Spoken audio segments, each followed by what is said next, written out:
Tetracast. This is RPG Site's weekly podcast. You know who we are. We have the usual crew here today. I am the host. My name is Brian Vitale. Joining me, we've got Josh Torres. Aloha. We have Adam Vitale. Hello. James Galizio. Hey, folks. And Chow Min Wu. How's it going? So it is our last recorded podcast in January, and as Josh teed up, we are going to be focusing the majority of this podcast, of course, talking about what we've been playing, and what we've been playing, at least a couple of us here, has been the recently released Like a Dragon, Infinite Wealth. I very closely almost said Yakuza, but no. I think everyone is not in the title anywhere. It's not in the title anywhere for any region. But yes. So both Josh and I were lucky enough to be able to have early access to this game. The game just released at the time of recording a couple days ago. I think for us in the States, like very late at night on Thursday. So I think some console players had to wait a little bit longer, but I believe it's out and open and available everywhere now. And you've seen the review likely if you're listening to this podcast, or at least you've seen kind of the general critical reception. But if you haven't, we'll discuss it here. And of course, we'll go into a lot of the details about our thoughts, Josh's thoughts as he wrote up the review, my thoughts as I also covered the game, compared to the rest of the series as an RPG, as a new entry, the dual protagonists, all the bits and bobs of what this game is and our thoughts on it. So, like I said, Josh was the one that was able to cover this game in a review capacity for us on the site. And so I think it is just natural to hand it off over to him to start out. And then, of course, I expect I will be bouncing a lot of ideas back and forth as we discuss our impressions of Like a Dragon, Infinite Wealth. So take it away, Josh. This is an absolutely gigantic game. Like, it is, from top to bottom, a very much improved sequel from Yakuza Like a Dragon that released 2020. And seeing what RGG Studio achieved with this title, with this amount of development time on this title, it's a really, really fascinating game that I pretty much enjoyed from start to finish in like my 80 plus hours of game of like my playthrough. It's a huge game, and it's just I was thinking about this, and I wanted to think about because part of the reason why this feels so good to play is with the much improved combat system. With Yakuza Like a Dragon, it was RGG Studios' first time shifting this Yakuza series, which was a brawler, into that turn-based RPG format, and it was done, from development reports that came out after that time. It was done at a pretty rushed pace. They only had pretty much a year or under a year or so to what was going to be traditionally another brawler into a turn-based RPG. And part of what spurred them to go in that way was that April Fool's video way back when, I think it was 2019 or something, of hey, look, what if we turned Yakuza into a turn-based RPG? It's that's fucking crazy, but that sounds great. And then they're like, you know what, we should go do that. And then we'll never know for sure. Yeah. Obviously the fact that they provided that April Fool's joke in the first place meant that they were thinking about it. So you never know how far was their foot in that pool.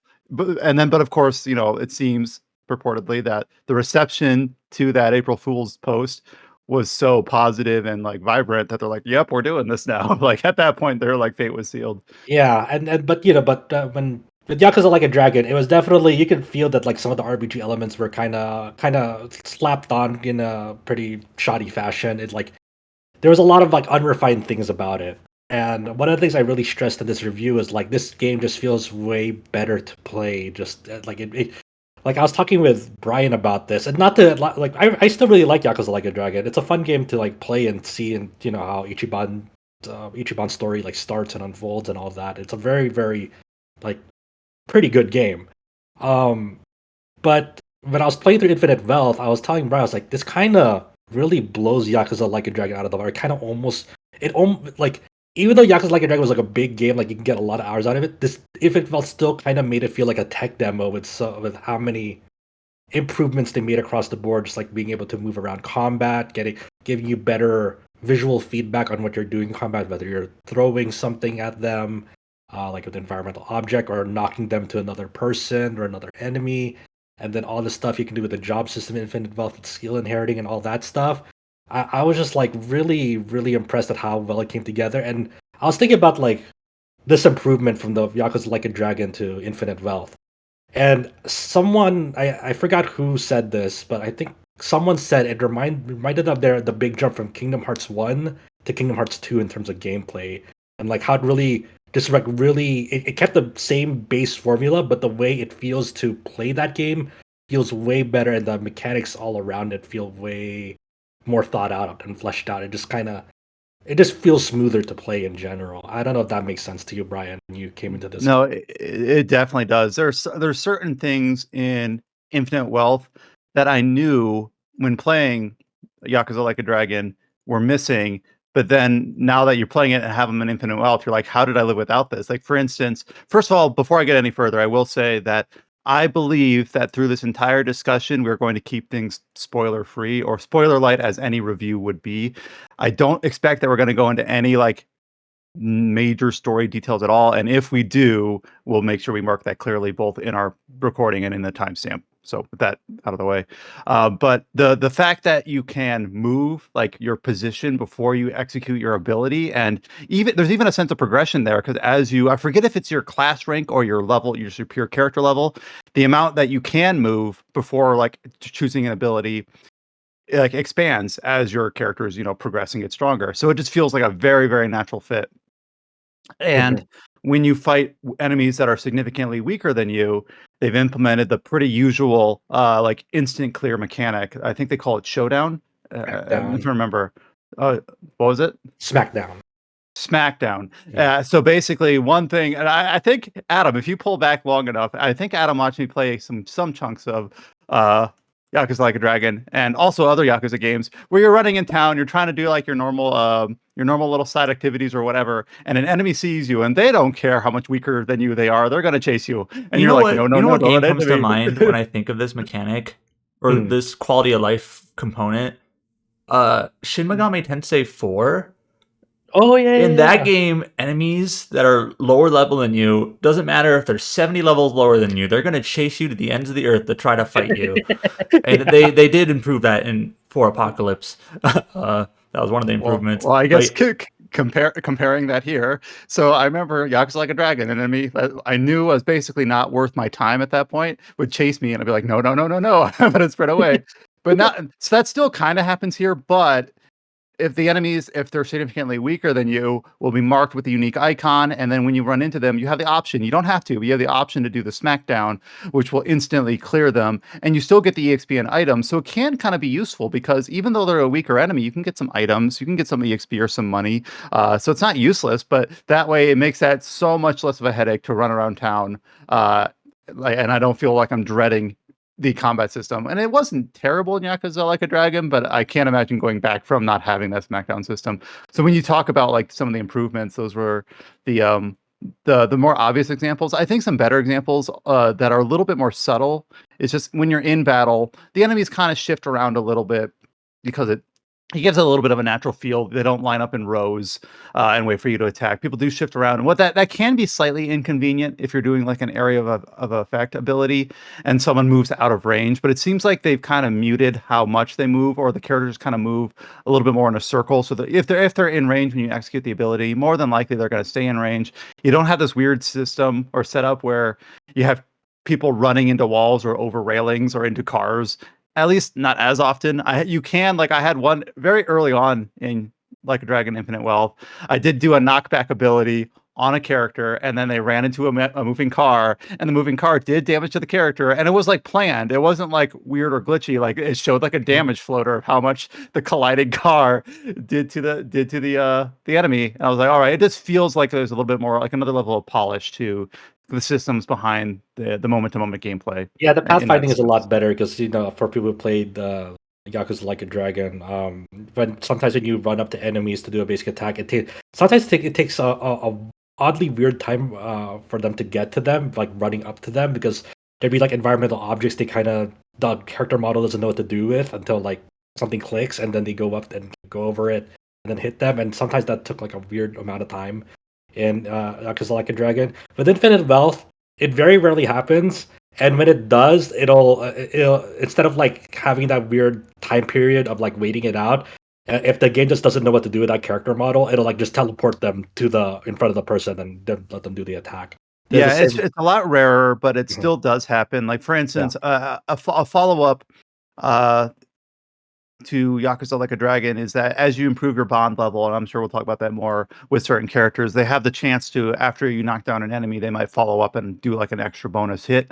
And it'd be sometimes where it'd be like Ichiban follows up and it like pans over to Ichiban like he's going to do a follow-up attack, but it just kind of like hangs for a little bit and then eventually he'll teleport over and smash whatever the enemy's going to do. So it's not eliminated completely, and hopefully they tweak that if they figure out what's causing that, but every once in a while it does hang a little bit, but it wasn't enough to really detract from my enjoyment. It's like, oh, I guess it's and it's kind of funny. It's pacifying. also What are you supposed to do? Yeah, it's also one of the funny things that like if you've played Yakuza Like a Dragon, it's like one of those things like if you haven't played it in a while, you might have forgotten. But like there was this weird, stupid mechanic in that game where if you were running towards like a farther off person and you had your character run by an enemy, sometimes that enemy would actually just like cancel your turn, but it's like hitting you mid run towards that person. It was like a really dumb mechanic that like just Oh, I remember that. Yeah, yeah. you're right that I now that you say that, I'm like, of course that's how it worked, and like Yeah, that sucked. and they got rid of that completely in Infinite Wealth. It's one of those admissions like, yeah, that was a great thing to do. Yeah, it was one Um, of the things like maybe the idea of it seems kind of neat, but in execution, it was just more frustrating yeah, than interesting. but of course, we can't talk about Infinite Wealth with really the star of the show here, and that's the new Honolulu map because the one of the main premises in this game is that Ichiban flies overseas out of Japan, away from Ijincho, Kamurocho, or anything like that, to new territory here in America on the lovely, lovely paradise of Hawaii. And he's going there in search for a mother he thought was once dead, but apparently not. And he's searching for her there. And this is, I don't know if it's like by like certain like mass size or if this is the biggest map they've ever made, but it is definitely one of the densest maps they've ever made, if not the densest map. There's so many things to see and do when you're like on filling out this new city, and like the layout of it is just like it's gorgeous. Just it just you whenever you go into like a shop, like the shops are all very they all feel unique. Just the way that they're laid out, their decorations, their lighting, and then going to like the Anaconda shopping mall and then the other outdoor shopping mall, and it's just filled with NPCs. It's very very lively, and it really like I was excited to see like how much of Hawaii they recreated through this. It was such a gorgeous um And there's very map. rarely a loading scene. Like Yeah, you go into the mall, you walk into the parking ramp, no load. You go up the escalator to the second floor, no load. You can look out a window and see the street you were just on, or you go into another shop. The only thing that they do sometimes is that they'll make a shop, they'll decorate the interior, but they'll put the shop owner like right at the entrance, so you don't actually get to go yeah. in. But that's only about half the shops in the game. The other half Mhm. of the shops you literally do go in. You can walk around the clothing racks. And sometimes, like, they'll actually put the shop owner or the merchant at the desk, and they behave like a shop. And then if you go to like the clothing racks or the shelves, you might have the option to like purchase something and give it as a gift. Then that goes back to that bond thing. So it's not just it is partially set dressing, but it's not just set dressing. And you do go to some of the older maps in the series, specifically, of course, Yokohama and Jincho. And Jincho is not, that was new as remind me if I get this wrong. That was new as of Yakuza Like a Dragon, and then was also present in Lost Judgment, I believe is Yes. Yeah. where Yeah. where it made its second appearance. And Mhm. so that one's still a fairly new map, but it does feel a lot smaller than you remember it. And then, sometimes you very rarely will go into a building and it does actually have a different loading screen because the interior is actually like larger than it technically should be. You know Like what a I mean? revolve bar, Uh, like you're going to like your home base bar in yeah, Honolulu. but but that's very rare and it never feels like inappropriate. It's like, oh, okay, the interior of this bar is I bet you I haven't done the math, but technically it's larger than the world space it's occupying, but which is fine. Like a lot of video games do that, and it doesn't detract from the immersion at all. Um, but yeah, just Honolulu is great and it's very pretty and The PC port, we both played on PC, runs really well. The beach aesthetic is really different from like the urban sprawl red light district of the other areas. And Yeah, a lot of times Yakuza games, what you're going to be doing most of the time is running around the town, and it never really got tired or old. Yeah, it's like the it was like just a nice like variety in visuals. It's not just like you're running around streets. You have the beach that you can roam around on. There's like some like the more like higher end districts that have like have nicer looking buildings. And it's just it really is a nice breath of fresh air. And there's like fun ways to get around it. You have like the Segway that they give you early on, and you can use that to actually auto cruise around to like certain points of the map. Obviously, you can like fast travel to taxis as usual. You have the trolleys that you can use to get around with. And obviously, with the new map of Honolulu, there's a shitload of new activities. Like this game has some of the most like compelling distractions that the series has ever seen. Like in terms of like their how in depth they go, and also but like by quantity as well.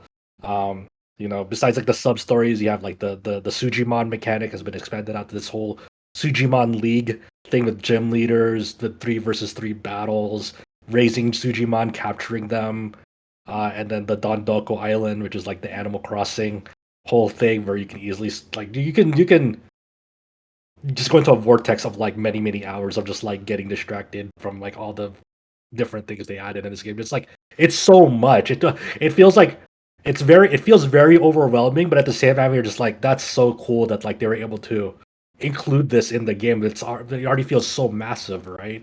Just they're adding more and more, and it feels good to like play. Yeah, and so when we were getting preview review access to this game, I was taking some notes in a Google Doc, just kind of for my like I kind of do that anyway, just to like establish my opinion of the game and also kind of remind myself like were these events foreshadowed or things like that, but also for like guide purposes, writing down lists, notes to myself about all the things you unlock, and it felt like every single chapter I'm like, oh, that's a whole other thing. Oh, there's a whole Sujimon thing. Oh, there's this mini game. Oh, there's this side event. Oh, there's this sub story, and it just every single chapter you unlock one or two things, and I can't exactly contextualize it, but for some reason it doesn't feel as like there are previous games in the series, Yakuza's 4 and 5, where it feels like too much or it's too diversionary, or it doesn't feel like it adds to the game. Where for whatever reason in Infinite Wealth, I feel like it's implemented in a way where I don't encounter that quite as much. There's still a little bit of it. Like there are points during the main story where you run into a mandatory sub story that whose job it is just to introduce a side concept to you. Basically, it's like this is optional, but we're going to at least kind of drive the player to at least see it. And so Like there's a a little bit of that. very early example. Like, or it's like you need to like pay something for Intel, and it's like $30. So they have you, even though you probably have the money for to like pay it right there and then. It's an excuse for you to do this crazy delivery mini game to introduce that mini game to you. It's like, oh, we need to go make money. How do we make money? It's like, oh, this service you can use to make some early cash. That's just like a very early example. It's not like Mhm. enough to like break it or anything. It's just like, oh, okay, like the series like historically has done this as if you've encountered Brian. And usually the introduction is quite short. It's like here's a little 5 to 10-minute thing that just says, "Yep, there's a crazy delivery mini game that you can access right here. Now that you've seen it, we're gonna let you go, but you can revisit it if you want." And then the thing that I almost said Yakuza Like a Dragon Infinite Wealth does is that pretty much every like side adventure, mini game, sub story has like its own reward system attached to it that will interface with the main game. Like for instance, like the Crazy Delivery. This is a mini game that is basically a spoof on Crazy Taxi, a series I've never played. But it's just basically like where you have to like plan and execute a route where you're trying to deliver. It's like, of course, like you're in America, so you're delivering hamburgers, pizza, and sodas, I think, to different delivery addresses. And you get points as you tier up and do harder courses or whatever. Then you can exchange those for like consumables. Usually, each mini game has one or two unique pieces of equipment that is that you only can get that way. Like I forget what it is for delivery, crazy delivery, but usually the gear that you can trade points for any mini game is unique and has an attribute that you can't find on another weapon. So we'll talk maybe more about gear and progression specifically later. But once you unlock different jobs, this is a job-based RPG. There are shops around town that will sell equipment for that job. So if you ever need to just like get your gear up to par. Usually you can go to the map, figure out, okay, this shop sells gear for Ichiban's hero class. At the very least, I can buy something that's up to par. But those weapons won't have like any attributes or special effects. But if you do like the mini games, you might say like, no, this is a way you can get, I don't know what it is, a golf club with a paralysis attribute and does lightning damage. And so usually that's the incentive. Like, why would you distract yourself with a mini game if all I really care is about the RPG? Is like, well, that might be why. You might do 30 minutes of crazy delivery, exchange your points for something useful, and then you carry that with you in the main game. So I think it's implemented usually pretty well. Maybe not to the same level for every single side objective, but usually pretty well. Yeah, and more on your point on the finding the shops for the weapons for classes, they made this really easy to find in Infinite Wealth with the way they index shops. So like on the map screen, usually throughout other games of the series, you can access like a list from the map screen of like where the shops are. But like when you tab on over to the column with like the shops, when you actually click on that shop from the map in that list, it'll actually show you like a brief description, like, hey, this is a shop that sells hero weapons, and then it'll actually show you like maybe like 2 or 3 items as a preview of like what that shop sells. And it's like just a really quick like glance at like, okay, where do I need to go to like I've gotten my dude to the Aquanaut class. Where do they sell surfboards? It's like, okay, I'll bring up the map screen and then go to the list, the column of like the shops, and then just like click real fast, like maybe 4 to 5 seconds of like which shop sells surfboards. Does it sell this? Does it sell this? And then you get to the shop that says, hey, we sell Aquanaut weapons. It's like, okay, cool. What's the nearest cab there? Let me go fast travel there. Boom, you're there. So I really appreciate the way that the menuing feels in this game, where it's like it's pretty simple to find what you're looking for when you need it, like just real fast on the map. So I really appreciate that, like they've done a great job, just making things feel better to like navigate and menu through in this game. It's very fast, at least for PC. I don't know how console loading times are for them. I did hear the UI is really intuitive, Yeah. and it's sometimes in previous games like things are buried in menus under menus. Yeah. And there's a little bit of this here, only if you're talking very specifically about going deep into like the Sujimon League menus. But for stuff like navigate, like waypointing around the map, navigating, knowing where the shops are, equipment, gear, bond levels, all that's pretty easy to access. Yeah, so let's talk about like they've introduced drink links before with these bond levels to get to know more about like your teammates pretty much, and they expanded this through like these things called bond bingos in this game. So there are several points in the map where there's like a heart, like a pink heart icon, and you go over to them, and then like in the first Yakuza Like a Dragon, they had like these mini skits, almost like the Tales of series, where you'll see like a button pop up, and then like your characters will talk to each other. Their conversation isn't like front and center like the Tales of series, but like more on the side, like the Yakuza Like a Dragon.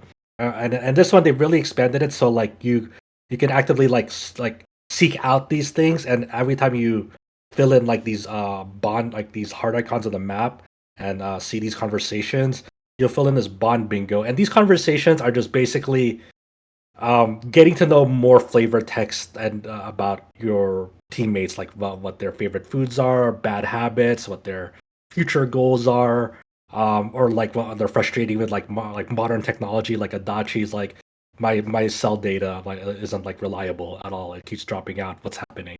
You know.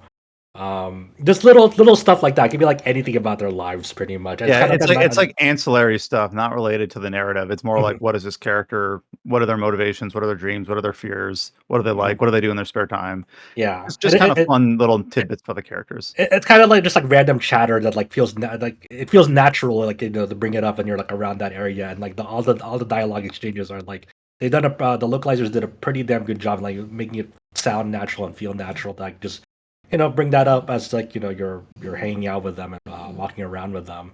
And so as you're seeing these, you'll fill out this kind of board on these character profiles, and as the name suggests, the bond bingo. Eventually, like you'll line them up, vertically, horizontally, diagonally, and then you'll get like a bond bonus. So as you level up these bonds every like 10 or so levels, you'll get like a drink link opportunity with them, so you can go back to your home base, do the drink link, and just like in the first game, as you're chatting with them throughout the conversation, they'll talk about like maybe like a little small storyline that's going on with them, and you'll have like these choices, and there's no really correct answer for these. It's just like you pick one of these three choices, and they'll all raise like one of Ichiban's personality traits in the game. So and as you're doing these drink links, they actually expand like their capabilities in combat. So like the first one will be they're more often to like hit down and knock down enemies. Like they'll follow up to a follow up attack on their own. While another like big threshold one for them is like being able to tag team attacks with enemies. So you execute a basic attack by a person, and then it'll show an icon, so both of your characters will attack simultaneously. And that's useful in this game because one of the core universal changes in this game is that every basic attack now regens MP. So your kind of battle economy is more varied in this game because you're not so reliant on like MP recovering phases. So this tag team attack now allows both characters to restore a bit of MP simultaneously, and then it could be like a back-to-back thing where like you do a tag team combo with this group, and then that other character gets their turn up, and then you do another tag team combo with like the same two people, and then so they have more times to like replenish MP together, and so you can keep on going.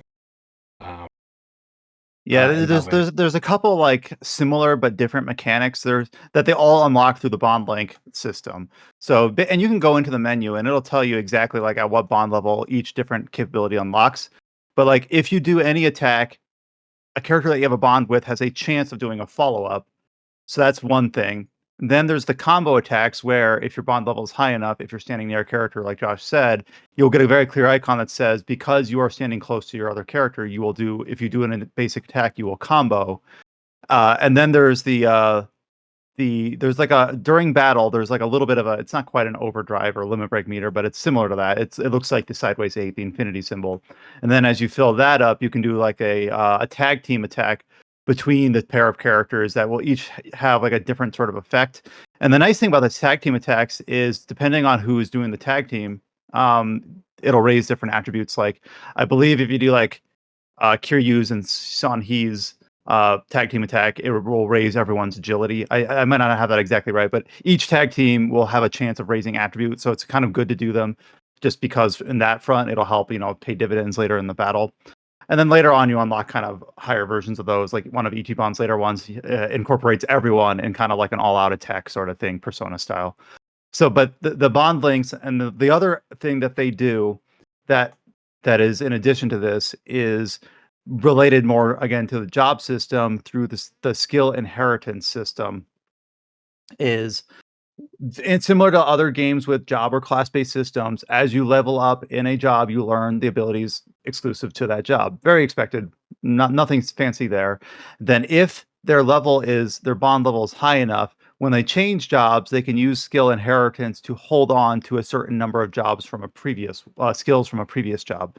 So none of what I just described is new in terms of like it's not novel, but it interfaces in the bond system as well. So it's just more incentive to do this. The bond system is directly incorporated in the main game's progression. So that's kind of like why you want to do it. It's not like this extraneous thing that doesn't really pay dividends. So just wanted to touch on that. Yeah, for sure. Thank you about that.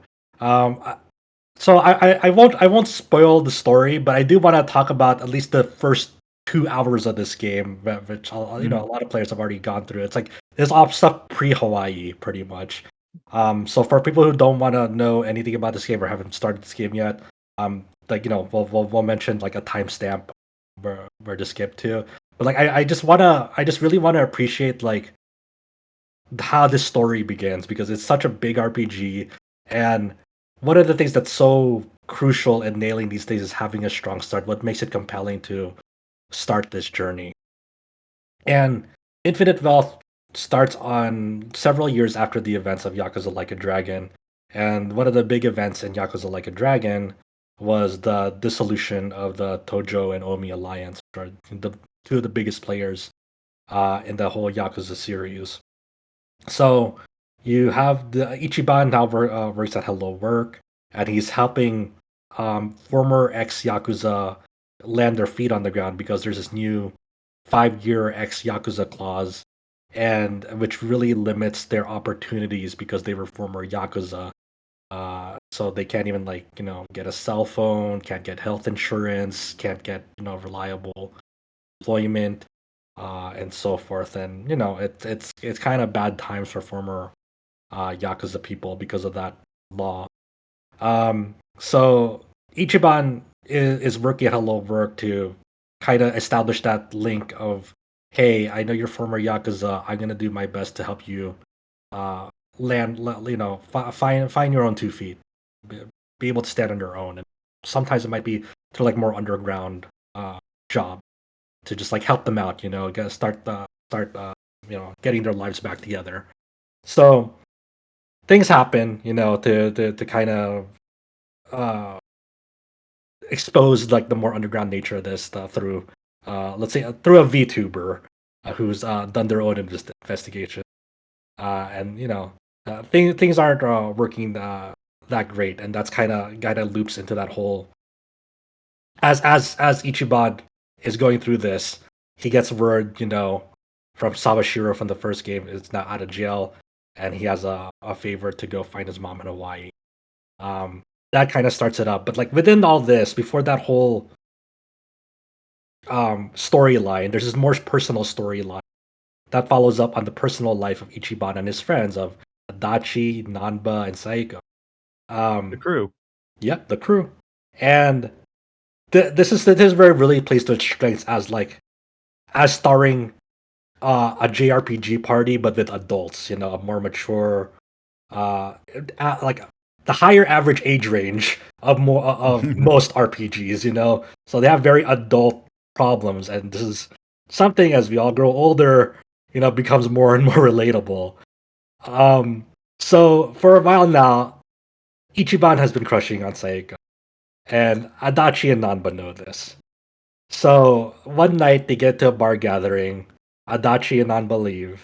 Ichiban goes up to Saeko in a very awkward manner because he's very nervous about this. He doesn't he's out of the slammer. He's been in the slammer for a long time, and he's almost he's getting to his he's over 40, almost to 50, and he has a crush on Saeko. He's like, hey, you wanna go meet up and hang out sometime. He's like, oh yeah, you want to start Saiko's like, you want to start planning out like our next gathering with the guys. And he's like, just the two of us. And Saiko's like, oh, like she's starting to connect the dots, and like in a panic she doesn't say anything. She just like walks off, and then you're like, oh god, it's so fucking over for Ichiban. He gets on the ground on his knees, and then like a few moments later, he gets a phone call from Saiko. She's like, I'm so sorry. I was panicked and I left. This next Saturday, good. And Ichiban's like, yeah, yes. And of course, before he pops off, he makes sure that the phone call's over. And he's fucking popping off. Everything's fucking great. Living life is like, this is the best fucking night of my life. Starts dancing with some like nearby homeless people he's become friendly with. And it's life's great. So he's like preparing for this big date with Saeko. And so he turns to his buds, Adachi and Nanba. He's like, what the fuck do I do on this date? And then so you have this whole kind of like this 10 to 15 minute segment where you're going out Adachi and Nanba, and then you have like these 3 sample scenarios of like, what would you do in this scenario? Like, for example, at the beginning of the date, like, what posture should you even do? Like when you're meeting up, should you be on the ground? Should you be on the bench, sitting relaxed? That's Nanba's way, and Nanba's like, just fall asleep and so you look natural on it. And Adachi's like, no. You get there 30 minutes early, and then you stand very firmly and look off at the distance, never breaking your gaze. Just like get that manly aura, around you. So you look like a hard ass, basically. In the context of the game, this is like an introduction to Kasuga's personality system, but it is like the way Josh is describing it, it's interfaced with the story at the time. So it's like, do this, it's more passionate. Do this, it's more stylish. Do this, it's more kind or whatever. And and one of the later choices is like, if you go to, let's say, this noodle place for your date lunch, like, should you get the regular noodles or should you be brave and get the spice level 100 curry and try to make an impression? should I get the guac? You'll need the extra energy later. Yeah, so so they're all getting him prepped up for this, right? And then the big day comes. The big date arrives, right? And so, for reference, like Ichiban's never really done this. Most of his life has been in prison. Okay, so and he's been he was nearly in prison for 20 years. So that's why he was such a big Dragon Quest fan. That was his favorite reference for games at the time when he got out.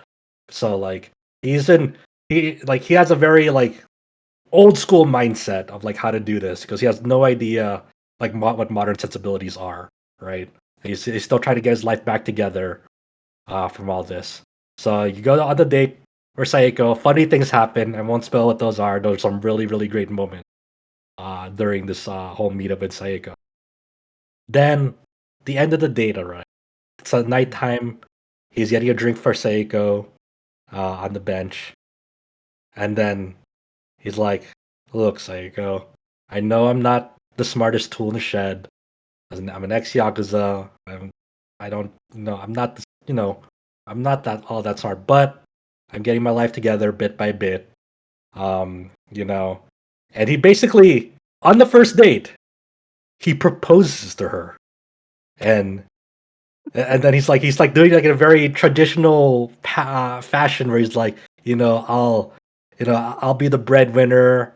I'll do this. I'll even help you with. I'll take care of you. I'll take care. I'll do all. I'll even do all the housework. You don't even have to work anymore. I'll do everything pretty much. It's a very, very traditional way of doing this, right? And then pretty much Sayako she never answers that question. She's like. She just kind of washes it off. She's like, so I gotta go. I have work in the morning.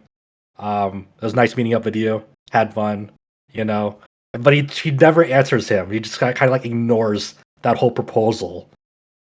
And then she's like, see you later. She's like, wait, what about this? And she's like, see ya, bye, and all that. And it's like, oh my god, this is torture because this plays into real anxiety for people who are maybe on the cusp of proposing or have a significant someone or trying to get past maybe some a failed proposal in the past or something like that. It really hits on that real fear for people who are at that point in their lives. And so the very next day, Ichiban is talking about Adachi Nanbaba. He's like, where did I fuck up? What happened?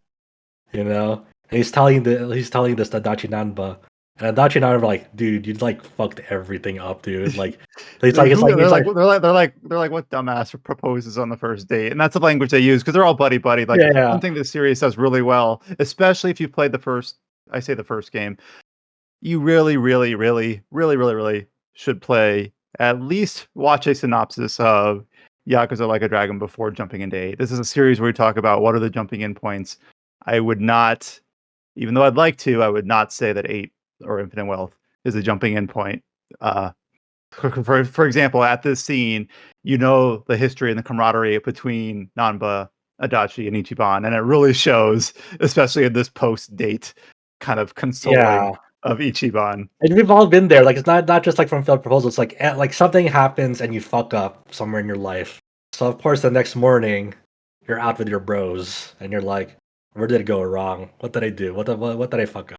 You know, like you can definitely relate. You've had this discussion with your friends of like, dude, what the fuck, you know?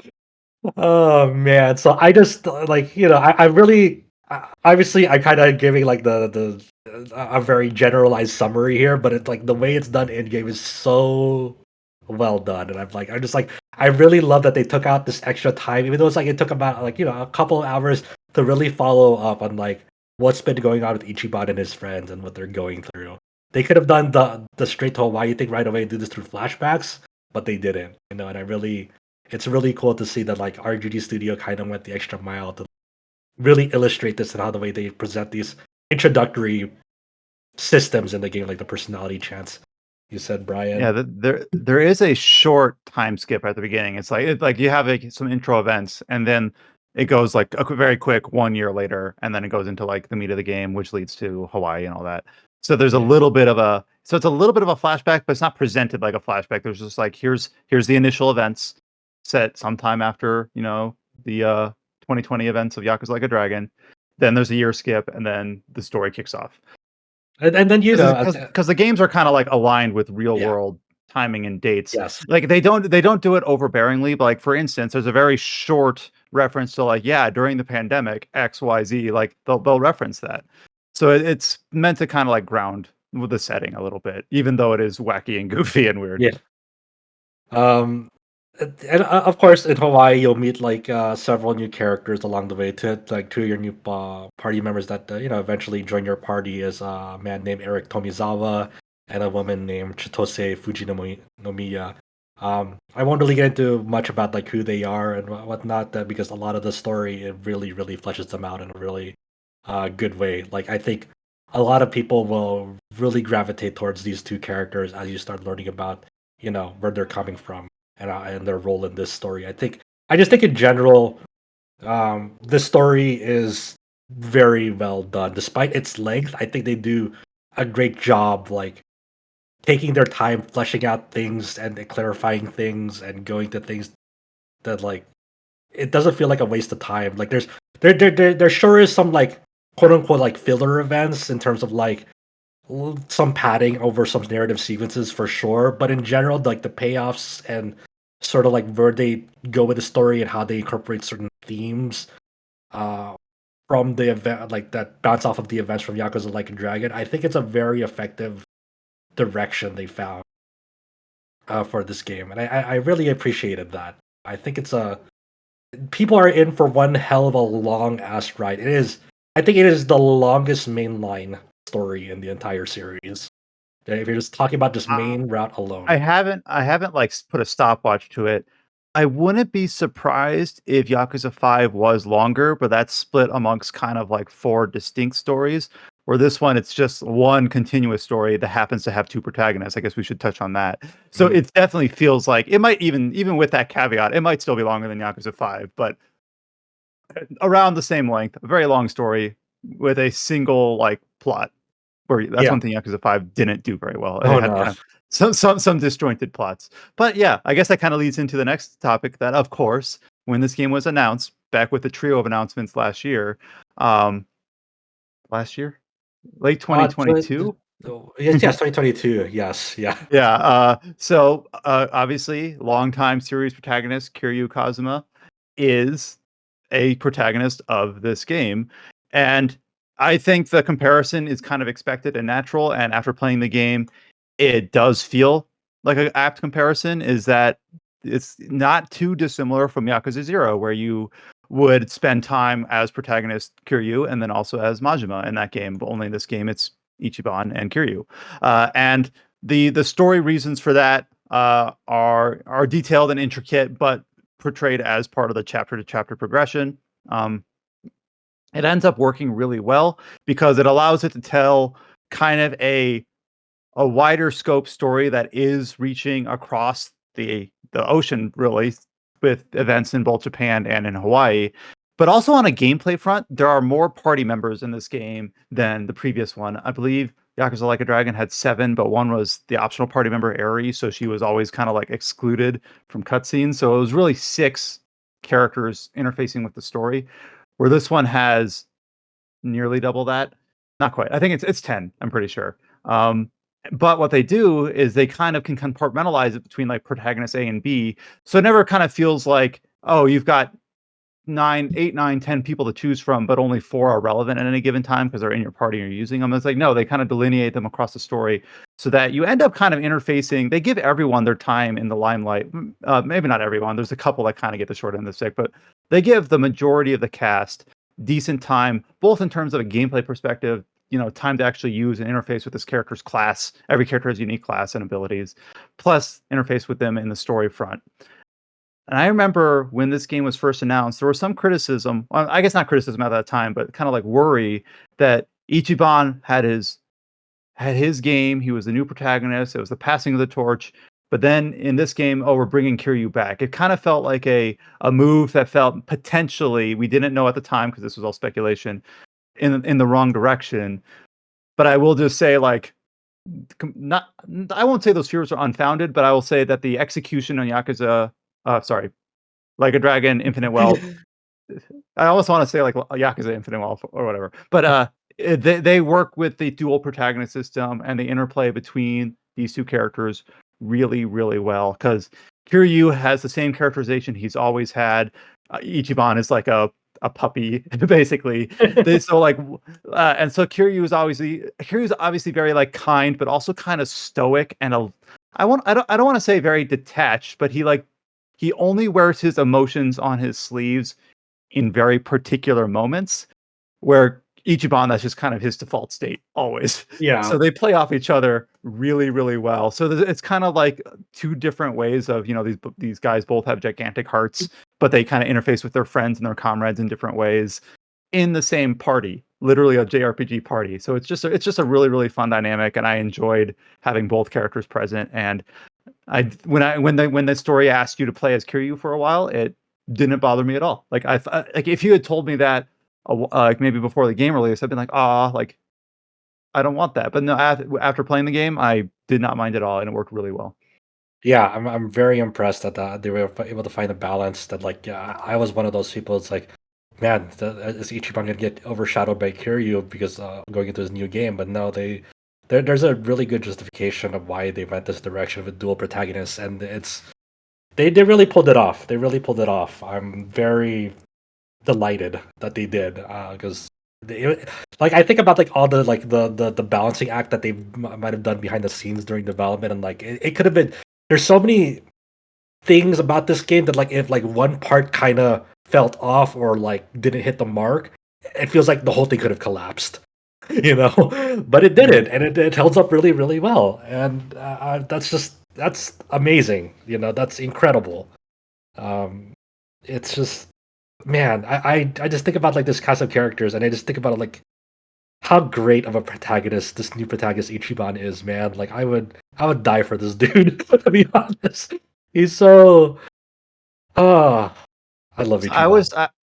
I was describing the game a little bit to my girlfriend because she's just interested in it because I was playing it. Yeah. And when I told her like the way that they kind of explain the goofiness of like the enemy characters, because it's all like Ichiban's imagination in terms of like they're like in reality all the creatures that he's fighting are just like thugs and criminals, but like in his imagination, no, they're like they're holding like beach balls, or they're wrapped up in a sleeping towel in a sleeping bag, and they're like a caterpillar, like yeah.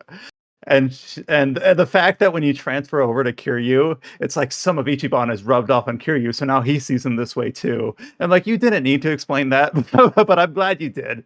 And it's just I just really enjoy it. And it's just fun, and then and it's believable too. It's like, of course that's how Kiryu would see the world. Not Kiryu.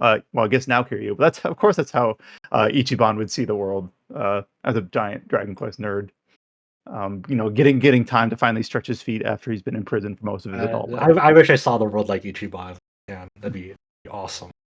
But yeah, I mean, I have my reviews up on the site that goes up into a lot of detail about like all of its systems without giving any story spoilers away. I mean, there's just a ton of things you can do in this game. It's a great value for what you're getting out of this game. I know a lot of the talk about this game leading up to it was the like New Game Plus being pay gated behind $15, and yeah, that is a really really shitty thing to do. Personally, I don't plan to New Game Plus this anytime soon because like it's such a big game that like I kind of need some time off before I think about dabbling into it again. But I like it's kind of a weird situation in this case, right? Because like the New Game Plus that they're advertising apparently has like new content behind it, which is like this big swell thing and new resort quest and like a bonus dungeon. And I guess some of this content I believe is like New Game Plus gated.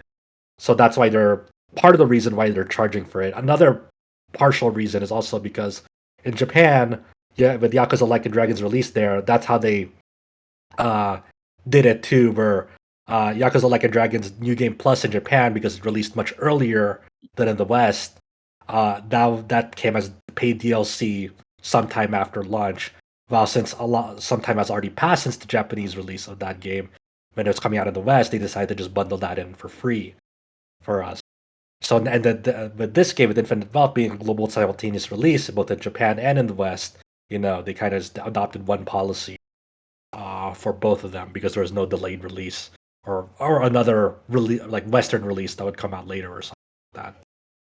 It's one of those situations where like I can kind of see why they did it, but I kind of hope that there's like a practice that like I hope they hear the feedback from their fans and decide to do something more friendly or different. So it's like even if the reason was because of this new content that was New Game Plus gated, there should have been like maybe a quote unquote vanilla version of New Game Plus that was offered free as a base feature, because this is kind of just a basic universal feature like a lot of other games. Not to mention, this game is $70. Yes. They increased the price. Yes, absolutely. So I think the only thing you said, sorry, go ahead, James. It's like you could say, oh, well, it's on next gen now. But the thing is that it's like, isn't this still on like PS4 and Xbox One too? Yeah, yes. I believe it's on PS4. I don't know about Xbox One, but I know it's on PS4. So it's like, yeah, it's just... Yeah. I feel you. I definitely, I agree with all the people out there against. Our website, that's rpgsite.net, sidebar does say Xbox One, and that sidebar is never wrong. Sometimes I believe there's also an Xbox One in that case. Yeah, but I think the only thing you said that I was double checking it as you were speaking. I went to the Master Vacation Bundle DLC, and that's what you purchase to access New Game Plus and the Big Swell, which is like the bonus dungeon. I think the Big Swell you can access in post game of new game of your base game, but it's just you have to buy that dungeon and the New Game Plus at the same time. Well, the fact that I'm even describing this is just how silly this is. Like if you and not only that, but I've had pre-release access to some of the other games in the series. And oftentimes they bundle in the DLC, and this is like the fact like cosmetics and bonus items and like extra gear or whatever level ups, like that's every publisher's doing that. That's kind of, it is what it is. It's a well worn at this point.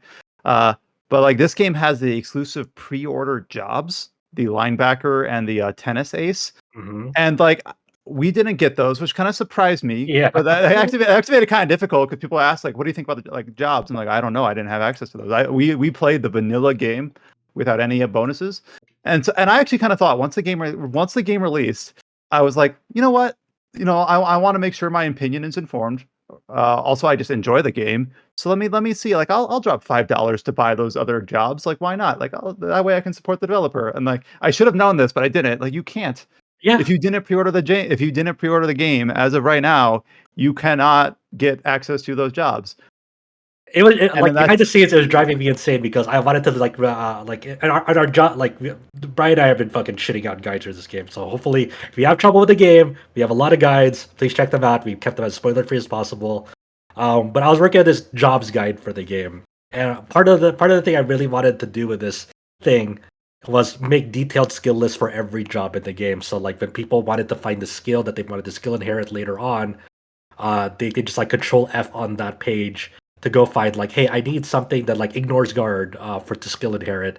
But what are the jobs that it has it? And like some of the in-game menuing to find that isn't great. So I was like, okay, I want this page to be a one where you can Control F ignores guard and then you'll find all the jobs right away, all the skills that ignore guard. So you can make that's a fast reference to do that. So, but I couldn't. Like Brian said, I didn't have access to this tennis ace and linebacker job, so I had to go. Even earlier today, before this recording, I was just like asking friends who pre-ordered it, who have access. It's like, hey, can you, just real quick, just send me a skill list of these jobs, so at least I have it up on the site for people. So even if it's like a skeleton thing and you didn't like level them up all the way yet, just like at least something that they know they have the properties to. They're like, okay, sure. So but it's like driving me insane because like Brian, I would have like, paid to kind of get access to these jobs even if we didn't technically pre-order. It's just kind of a weird And decision. I'm sure they'll make them available at some point, but I can almost guarantee that when you do, I'll be like, I would have gotten it back in January, but whenever they make them available, if I'm making an assumption here, whenever they make them available, I'll be like, I've moved on, like sort of thing. And then like after I beat the game, so this big swell, the base game, there is no, what do they call it? Like the true Millennium Tower or Infinite Millennium Tower. It was like the post game super grindy bonus dungeon, which I'm always like, I'm okay with that. Like having your JRPG have a real grindy dungeon at the end. Infinite Well doesn't really have that. There are a couple dungeons that do have some like they call them EX sectors that you could consider post game, but they're not to the same level. Like you could pretty easily clear both of them before completing the story of this game, or pretty soon into the premium adventure. So I was thinking like maybe I'll pay for the big swell bonus dungeon just to see like what is the super boss. I like this test myself and see like what the ultimate challenge is. And then I kind of hovered over the bundle for a bit. It's $20 here in the US, and I was like, you know what? I'm not interested, so I'm not gonna do it. And it's just like it's just a bummer, man. It's just a bummer. Yeah. We've talked before about Atlas Sega's like DLC practices, and like Persona 3 next week is a $70 game, and I think it has like $30 of DLC. I don't think it's any like new game plus content sort of stuff. I think it's all like music and costumes and personas, but still just like $70 game, $30 of DLC day one already. But maybe I'm a boiled frog, but I think I'm okay if that DLC is just like here's extra consumables or costumes. But as soon as you say like also personas, that's when I'm kind of like. Ugh. But it also reminds me like Soul Hackers 2, its post game dungeon was DLC. Oh, that's right. I totally forgot about that. Yeah. And that boss is pretty fun, but it's like it's not included in the game. Also, and then Shin like Megami Tensei 5, yeah, Demi Fiend, all that stuff, all the fiends, that's all DLC. What was the price of it though? Wait, for what? What was the price of that DLC? The Soul Hackers one? Yeah. Let me check. I don't remember off the top of my head. So Yeah, I want to. Because I remember there's a lot of outward for it. It was like, oh, it's like you're charging that for this. I don't know. It's like that's why I remember. If I remember right, the Demi Fiend was $5, but I don't. Okay. Oh, jeez. So Soul Hackers 2, that is called The Lost Numbers, and that's that's $10. But then there's also a costume pack that's $13, a demon pack that's $13, and an item pack that's $5. It's like, man. Damn. It also kind of stings a little bit, knowing like the linebacker and tennis ace jobs. Like I thought these jobs are just gonna be like kind of tacked onto the game, But it's kind of integrated in a way. But the way they integrated these jobs in the game is like like any other job where you go to Aloha Happy Tours, and they have their own activity, their own unique cutscene for that activity to unlock them, and like unlock conditions. And it kind of stings a little because I thought it was like just gonna be like, oh, let's get them, just right out of the gate. But now it just feels like it was like content that was like hard gate cut to be like. Yeah, it almost, the way you're describing it, it almost feels like they designed the classes as normal, and then they drew a circle around it and said these two will be DLC. Yeah. It's like what? No, I guess maybe it doesn't really matter, but it does make me curious. Like gear for those classes, like then like does a new shop open up that sells gear for the linebacker? Like how does that work? I think their gear is added on to like one of the shops, like an existing shop. Yeah, but still that's like a whole because we didn't really touch on it. There's nothing too interesting to talk about it, but there's like the whole like weapon crafting system returns. It's got a smarter material crafting economy than Final Fantasy 16. Sorry, I feel bad about that. But like that's like a whole tier of weapons for 2 classes that like, oh, I guess we don't get to see any of that. Like, it's just very strange where they drew the line to cut it out. Yeah. But regardless of all that, we played the standard edition, and I still, but it's still a very beefy, meaty game. And yeah, I gave it a 10 on the site because I was like, this is one of the best offerings RPG Studio has ever made. One of the best games they've ever made, and it kind of regardless of all the things that we just said, it still feels like a complete package. It still feels like you're getting your money's worth for just the amount of content and the quality of content you're getting in this one game, even if you're just like on the base standard edition. And, One tiny thing I forgot to mention that is just kind of nice just for the setting Mhm. is that obviously this game is available with both Japanese and English voice tracks. But even I played it in Japanese just because I've played that for the series since the beginning. But because you're based in Honolulu, you will hear like English chatter.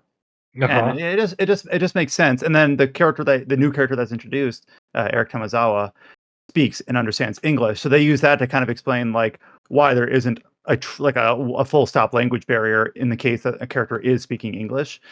It was like there a is Tekken problem where everyone speaks different language, but they all can understand each other for some reason. Yeah, it's like historically how Tekken's always done it. That's an accepted thing in like a long-running franchise for that one.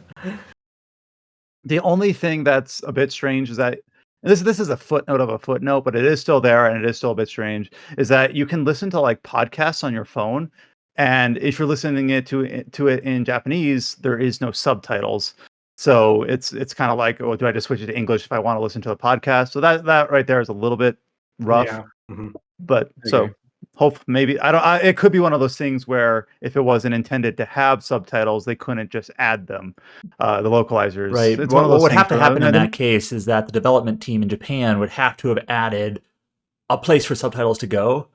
The localization team can't just place subtitles there. They have to kind of be there to begin with in order for them to have translated subtitles. Maybe they could, but like they don't have the workflow to do that because and in every other case they've got the subtitle box form to adjust and put in the text, and they don't have that here. Right. There's literally no slot to put in a subtitle. They have the development team would have to have put that in. So I'm trying to remember. There's 2 podcasts. One's in Japanese. I think the other one, even if you're, I hope I get this right. Even if you're paying in Japanese, the lower of the 2 podcasts, I believe, is always in English because it's like a Hawaiian podcast. So it's like, oh, okay, it's the sort of thing like just you will hear English voices when playing the Japanese version of the game, but in an extent that makes sense. So, One of the things since you brought it up, one of the things that kind of amused me, it was pretty funny. Like, is like there obviously for the conceit of the game, some of the conceit, some of the things that they have to kind of bed for the game is like there's like a good amount of like Americans in this game that speak very fluent Japanese and understand Japanese. Like the cop in like the beginning, near the beginning, that tours you around District 5. Like he's it's like I don't think this fucking cop would speak fluent Japanese. But all right. the thing is that they could have. I don't know the history of like how they determined who the voice actors are saying. Yeah. But like if they got people who were bilingual, you can kind of tell in cases where they didn't use the same voice actor for the English or Japanese voices, or they did, but that voice actor was clearly not only really proficient in one. Like one of the antagonists of this game, I believe, Bryce. I won't say more than that. I believe he's American. He seems like he's natural Hawaiian, but he is very fluent in Japanese and speaks with a Japanese accent when speaking in English, which I understand that might just be a limitation of producing a game that's being sold in multiple languages, but it's a little bit pulls you out of the moment. You think more about the voice actor there than the character. So there's a little bit of that going on. Like it's one of those weird things, right? So for this character specifically, like I wonder what happened. Like I wonder what the behind the scenes exchange was because obviously in the English version, English dub of this game, surely Bryce has like an English voice actor. So like for the English lines, they could have like done it like Dwight, for example, where they employed like maybe an English voice actor for the English lines. But for some reason, and Chow, you'll know this person. this Bryce individual is voiced by Toru Furuya, who is the voice of It's Amuro Amuro, Ray. isn't it? Yeah, voice of Amuro Ray in Gundam, and he speaks a lot of English in this game, along with Japanese. And for the English lines, it's Furuya is native Japanese. Obviously, the way that they are taught English there, the way that you pronounce Japanese, words. It's hard to kind of get certain sounds and vowels and reproduce those lines in a very fluid, natural English, sound because Yeah, you I speak in get Japanese. that. Yeah. It's like no So matter what you do, you can't get out of that accent, right? yeah, it's tough, especially if you haven't really worked at it over the years. So I like for in this particular case, I know we're getting too into the weeds here, but I was thinking about this thought I experiment. think it's interesting. Yeah, it's kind of like a weird thought experiment. It's like I wonder if they had this original plan to have an English voice actor do this these lines for Bryce, but then Furuya or someone other party was like no, he can do it. Furuya is we want to get the authenticity down, and Furuya can definitely do these English lines. Like, all right, okay, and he did. I mean, Bryce, it might also tie to contracts and such. We just don't know. exactly. If I'm voicing Bryce, I'm voicing all of his lines, Japanese and English, and then that's the result. That's true. And too. I don't know if it would be any more jarring if they obviously had different voice actors doing both languages. I heard or this. They had. 1 second, let me butt in. I heard this from a friend, so I think this is true, but I haven't played the game myself, and I think she's a minor character, but the character played by Keisan. Is that how you pronounce her name? Yes. She's bilingual. I think she's from America, actually, the person. And so her voice is she did both the English and the Japanese. Yes. Yeah. So that's one character where they did do that, where it's a native speaker of English who learned Japanese, I guess. I don't know her history, but it's the same voice in either language, same voice. But I think there's one just kind of minute difference there is that I think you understand this, but I'm just stating this for clarity of the podcast. Is that character is Kay? She introduces the Aloha Links sub event. She only speaks one language, depending on your platform language of choice. That's one thing I guess maybe I should have prepared better. Oh, I see what you mean. In the game, she's not bilingual, but the actress is. Yeah. And then so one thing I guess I don't know is, and I feel kind of silly that I don't know this, is if you play Infinite Wealth in Japanese, Bryce is just one example of a handful of characters that speak both English and Japanese. But if I play it with the dub, is it still the same, or how do they present that? I guess I don't know. Yeah, I didn't test that out either. I didn't. I'll be honest here. I never flipped on the English audio once. Yeah, me neither. Yeah, and I'm completely okay with the English VA. Completely, it's fine. But I just don't know if they want to have that same idea of a language barrier in a dub.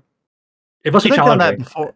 Yeah, it kind of reminds me of the original Neo, which does not have a voice selection, but William speaks English. His familiar actually speaks Gaelic, although they only have 3 lines. There's a Spanish woman who speaks Spanish accented English, and then everyone else speaks Japanese. I think that's kind of cool. Mm-hmm. No, yeah, it really does feel lived in terms of having people on the city of Honolulu speaking multiple languages, because that's how cities work if you've ever lived in one. So, yeah. So all right, I think we've touched on everything. Well, not everything, because we would be here forever if we did. But we've touched on we've at least skirted the surface of every major topic. Yeah, there'll be things as people discover along the way. There's not a lot of players have gotten to certain aspects of the game that are really really interesting for us, right, Brian? So yeah, and we won't talk about it here, but it's an incredible game. It's gonna be definitely one of my favorite games of this year. It's cool to see just right out of the game. It's just right out of the gate of this year. It's awesome. I think probably too often we quote complain that we play games that are too long. And there are some games that we're playing where when you get at a certain hour mark, there's a little bit of that, I want it to be over. At least That's I feel me with that. Persona 5, I think. It was like, okay, I don't think this game needs to be like 120 hours long, in my opinion. Oh, that's for me. I feel like it overstates welcome around like the 90-hour mark. But yeah, I just putting the foot down is just like I didn't really feel that much at all with this game, and I felt it with Yakuza's 4, 5, even 6, which is a shorter game. But I did not really feel that here. Like I enjoyed this game front to back. Never really felt like I wish things had been cut out. At least at this moment. Maybe I'm still in the honeymoon period, but I'll reflect later and see if my opinions change. But as of right now, I it's I enjoyed the game front to finish, Yeah, even it as seems massive as it was. we're not alone. It seems like the massive amount of feedback of people, initial feedback from people who are playing this game, like they've been having a blast too. They're like, wow, this is really impressive. So it's cool that like everyone's just coming together and being like, yeah, hell yeah, you know. Well, we had our extensive, lengthy talk of Like a Dragon Infinite Wealth. Like Josh mentioned, we do have an extensive written review up on the site. Again, it is written as spoiler free as possible. And then we do have a series of guides up on the site for, jobs, weapons, classes, things like that. So if you're playing through the game and you just want a little bit of rundown on some tips and tricks, go ahead and check those out. We know you're gonna cheat on the tests. We got you. Yeah, we've got all the test answers for you. Just cheat. We know you want those cool weapons from the photo rally spots. We got you.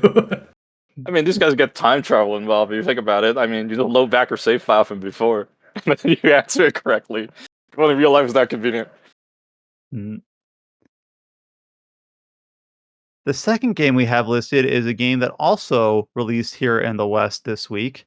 A game we've talked about on the podcast. I don't think yet this year, but late last year it released in Japan, and that is Atelier Resleriana. So if you don't remember what this is, it is the mainline Atelier entry from last year. However, it is designed as a free-to-play entry. And Josh has been playing the global launch of this game at least for the last couple days. I'm not sure how long you've had access or if you had early access or not. No, I But didn't have early access. I've been playing it so when it launched. On my Steam thing, it says I put 15 hours into this game. Wow, this madman. Yeah, this is probably the longest Atelier game I've played since like Verona on PS3. Honestly. This guy doesn't even want to play a mainline gotcha game. Oh wait, actually, wait, that is a mainline game. Yeah, so there's Atelier, Resleriana, Forgotten Alchemy, and the Polar Knight Liberator. did it have that subtitle in Japan, or is it only recently got an official English subtitle? Because I read that, I'm like, wait, I don't recognize that subtitle. I don't know if it. No, I don't know if it. Did it have So it I know when the specifically game in was Japan? first announced, it had a subtitle. It was, when translated, it was slightly different. And then when the official title came out, it was more or less the same. Oh, okay. I just didn't recognize it, so never mind.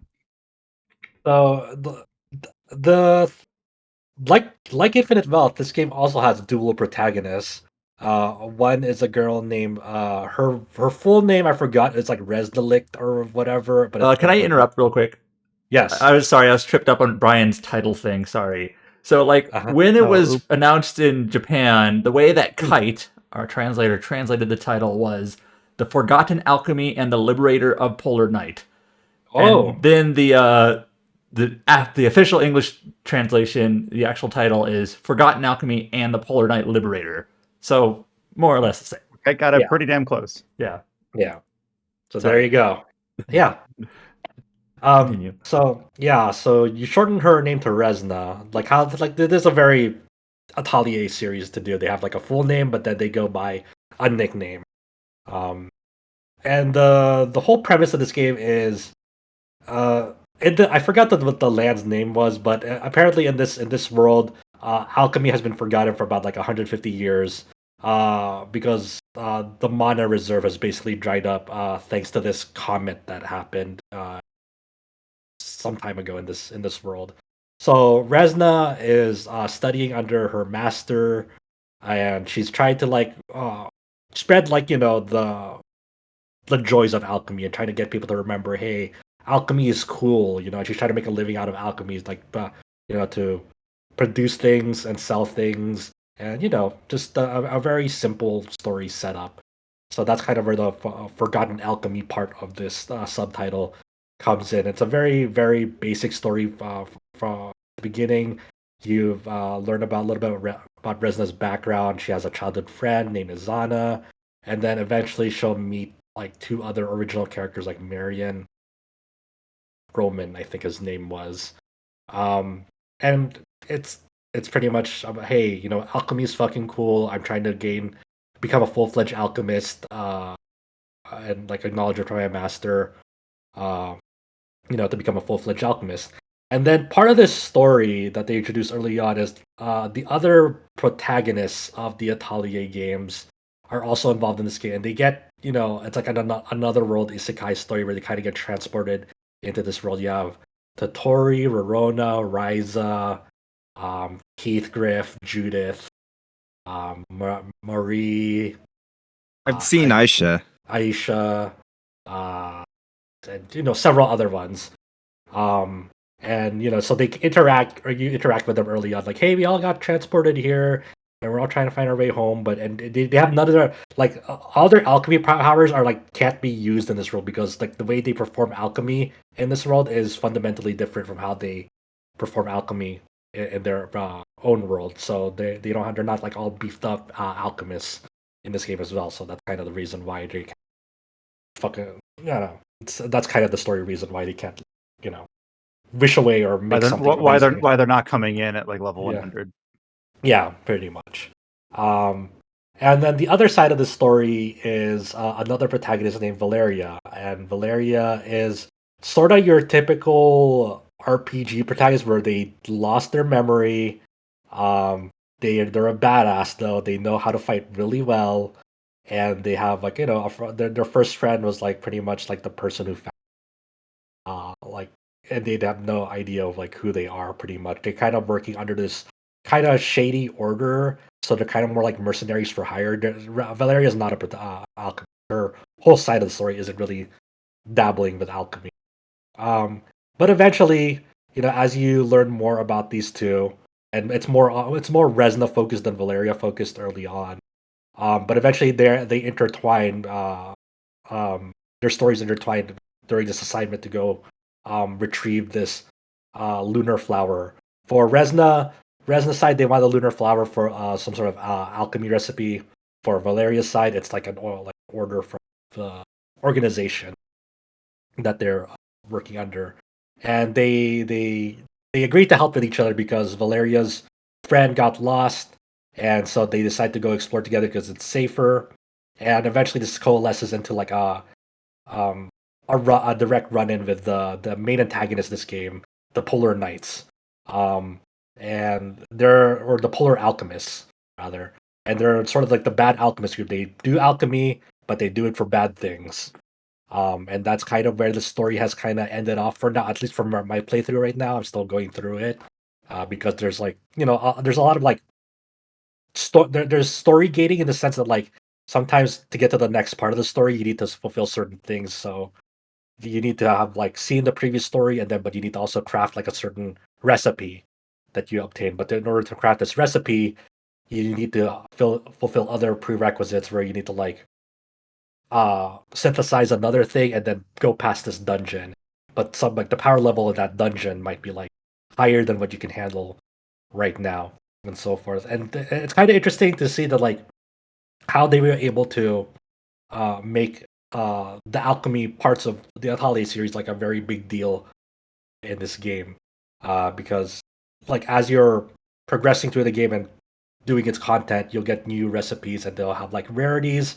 But also as you're synthesizing them with the proper materials, you'll also have to decide on which characters you want to involve in the synthesizing process. They kind of all line up, but they all have specific colors given to them, and then so a recipe might accept the initial starting colors of blue, pink, and yellow. So you have to find characters that have are color coded blue, pink, or yellow at the beginning, and then so you choose them. But each character has two colors, so you choose maybe a blue and yellow as their secondary color. So once you choose the blue character to start off the alchemy thing, you now need to pick a yellow coded person to follow up on that synthesis process. So it's just matching colors. Basically, at each step of the way, each character has an applicable two traits that may apply to what you're synthesizing, and that can show up in the final product. So let's say you have this AoE healing potion, and you choose Shally as like the starting character to synthesize it, but they have the trait Guardian's Blessing.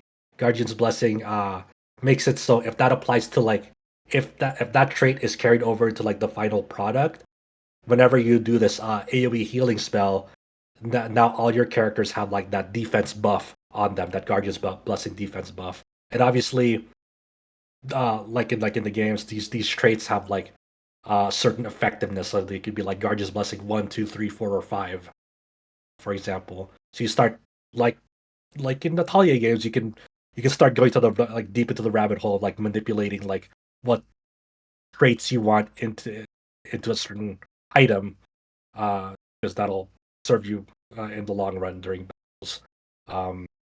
And so if I remember, this one is just it's simplified to a point. It's just you just collect the materials and that's it. Was it? Yeah, you just collect the materials, and then it's very straightforward color matching, and then a secondary gotcha to this game besides characters is the memoria. It's like your artifact relic, whatever you want to call it. But I mean, it's also a gotcha in terms of if you get the traits that you want on the item and the rarity of the item. So sometimes you have this SSR recipe that you unlocked, but your final product may only be SR, a gold instead of a rainbow item. So it's less effective. So you need to go make another one and hope you get a more effective one, and also get the traits that you want on. The traits aren't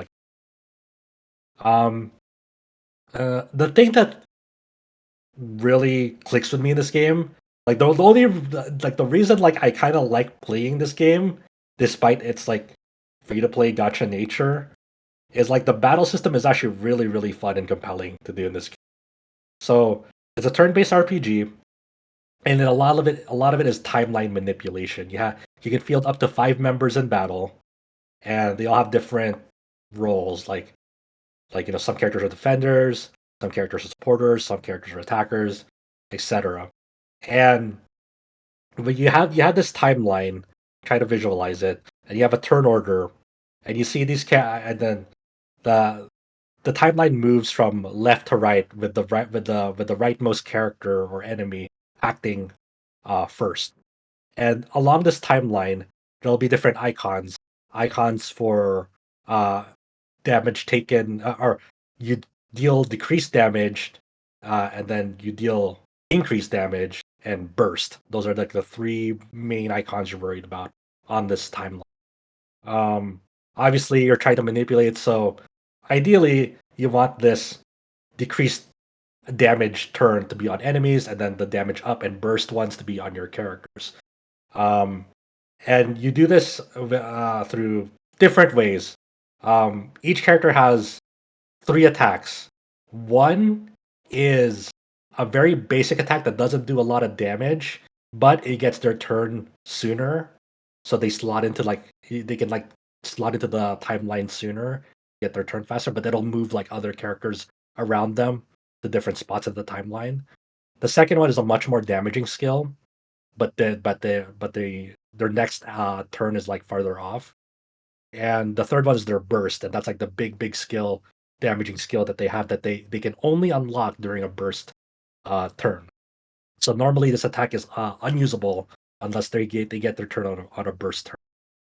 So and enemies have not only their HP bar but a break bar as well.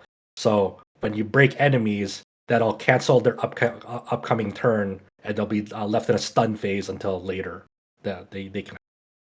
So let's say an incoming enemy turn is upcoming, and they have a burst on them, and you want to cancel out that burst. One of the ways to do it is to break them, so that turn is no longer theirs, and then it's if an ally is after them normally, then that ally gets that burst turn instead. So and then another way you can manipulate it is by using items. So normally you cannot use items unless you get the item bar filled. But because like you might think it's like that's really restrictive. Why would they restrict you on using items?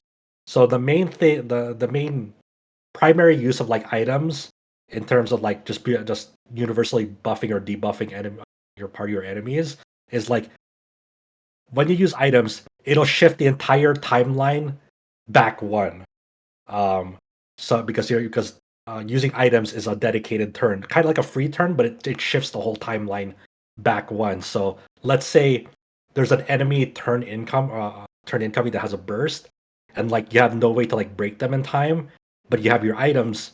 You can use an item on that turn. So instead of like waiting for the inevitable and like dying because of an enemy burst, you can actually use an item on that turn to like shift the whole entire timeline back one. So you're moving that burst turn now to the next person in front of them instead. You know, I was actually watching my friend playing this game, actually. It wasn't me playing it. I posted a picture on the staff channel, but it was my friend who was playing. He was a big hardcore Atelier fan and a big, massive whale.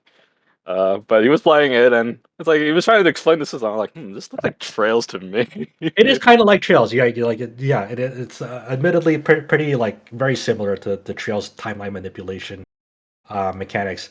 But I really like kind of the risk reward type of deal where like you're some of the like sacrifices you have to make. Like each of your attacks are pretty useful, but one is much weaker. But you're able to manipulate the timeline, and plus like each attack you do usually has like a secondary effect. Like for example, Verona's basic attack doesn't do a lot of damage, but it'll like decrease the enemy's target fire resistance for like 2 turns. So if you have like Ryza incoming and she's a fire element, she'll do a lot of damage to that like enemy now because it has resist down to fire, stuff like that. Um, and so you can actually like overcome like stages that are on paper numerically a higher power level than you just by proper timeline and item manipulation in battle. And it's actually a surprisingly deep strategy game, um, despite all of like the kind of the nature of the game itself. So I'm a big fan of like smart timeline manipulation and turn-based combat. Like that's the thing that really gets my ears going. Like if you have a really compelling like battle system in a turn-based game that lets you like really mess around with that kind of stuff freely, like I'm usually gonna be in there for quite a while. So that's like kind of like the primary reason why I play this, because I really think like the battle system is actually fun to figure out and thinking about like how to like overcome like really uh hard enemies, because like your characters themselves aren't tanky at all. You can die like in 2 hits on challenging stages, if you let enemies take like a really big turn away from you. So that's kind of like where what my angle is like. Oh, this is actually a really fun battle system.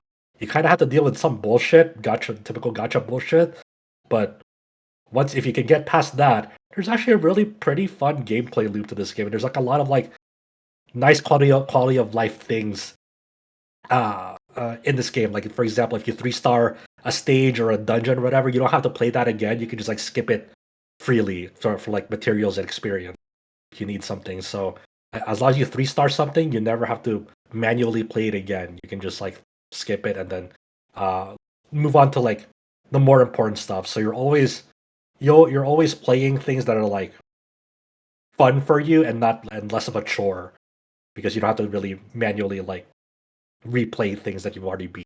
Unlike other like games of this nature where they may have like a skip ticket system, so you have like another resource that you have to like worry about because you're running out of skip tickets on those games. So it's like, nah, just skip it freely and don't worry about it, you know? So that's where I'm coming from in this game. So it's actually all right. It's actually pretty fun. I'm very surprised that I'm like enjoying it. You know, I don't think I hear like the main game itself being bad back when it launched. It was just like all the paid and predatory practices is like, why are you charging 6,000 yen for a 10 pull? It's like stuff like that. It just those things are screwed. I heard they lowered the price on that in Japan. Like there are there are some like packages here that are like one time, but you get like more value out of them. It's like your typical gacha packages shit. But even then, like even 6,000 yen for a 10 pull is insane. What were they thinking? Yeah, it's not good. And it's not like it's the same rates as Grand Blue. It's not like some crazy rates either. So it's not like even in Grand Blue that feels fucking low. It's like, what is it, 6% SSR? It's like it's so low in Grand Blue terms because the pool is so infested. There's like over 400 SSR units. It's at that point it's like, how the hell you get the unit you want? But even with lower rarity characters, you can still like if you're able to commit to like building up those characters and like have a good grasp on the battle system, you can still get by. It's not like the higher rarity characters are like mandatory to enjoy this game. You can still get by on like the lower rarity characters. And Yeah, just, I get that. A lot of gacha games are designed that you can beat it with the minimum stars. It's just I don't like using them. That's how it goes. I like to use my favorite characters. Yeah, well, there you go. So I'm not gonna say go run out and like play this game immediately. It's just like it's for me. I just like turn-based battle systems that are fun. That's just me though.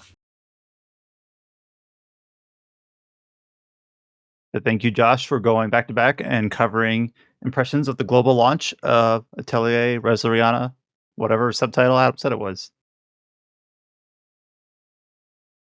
The third game that we have listed here is actually a combo of a upcoming game releasing in February. It just released in Japan a couple days ago at the time of recording, and that's Shiren the Wanderer 6. This is coming out in February here in the West, exclusive for Nintendo Switch. And James was able to go hands-on with Shiren the Wanderer, the mystery dungeon of Serpentcoil Island.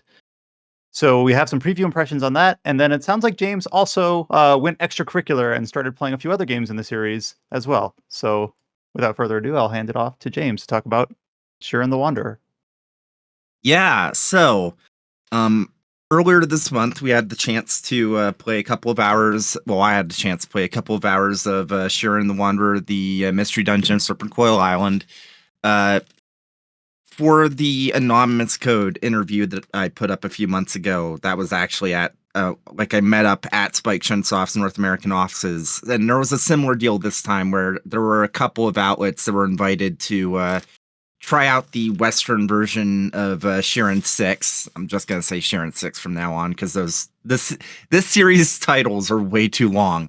But yeah, so played a couple of hours. I think around like 3.5 to 4 hours. So if you played a Shiren the Wanderer game before, that's a pretty decent chunk of time. Gets you a decent idea of what's new, what's different, and how it's stacking up.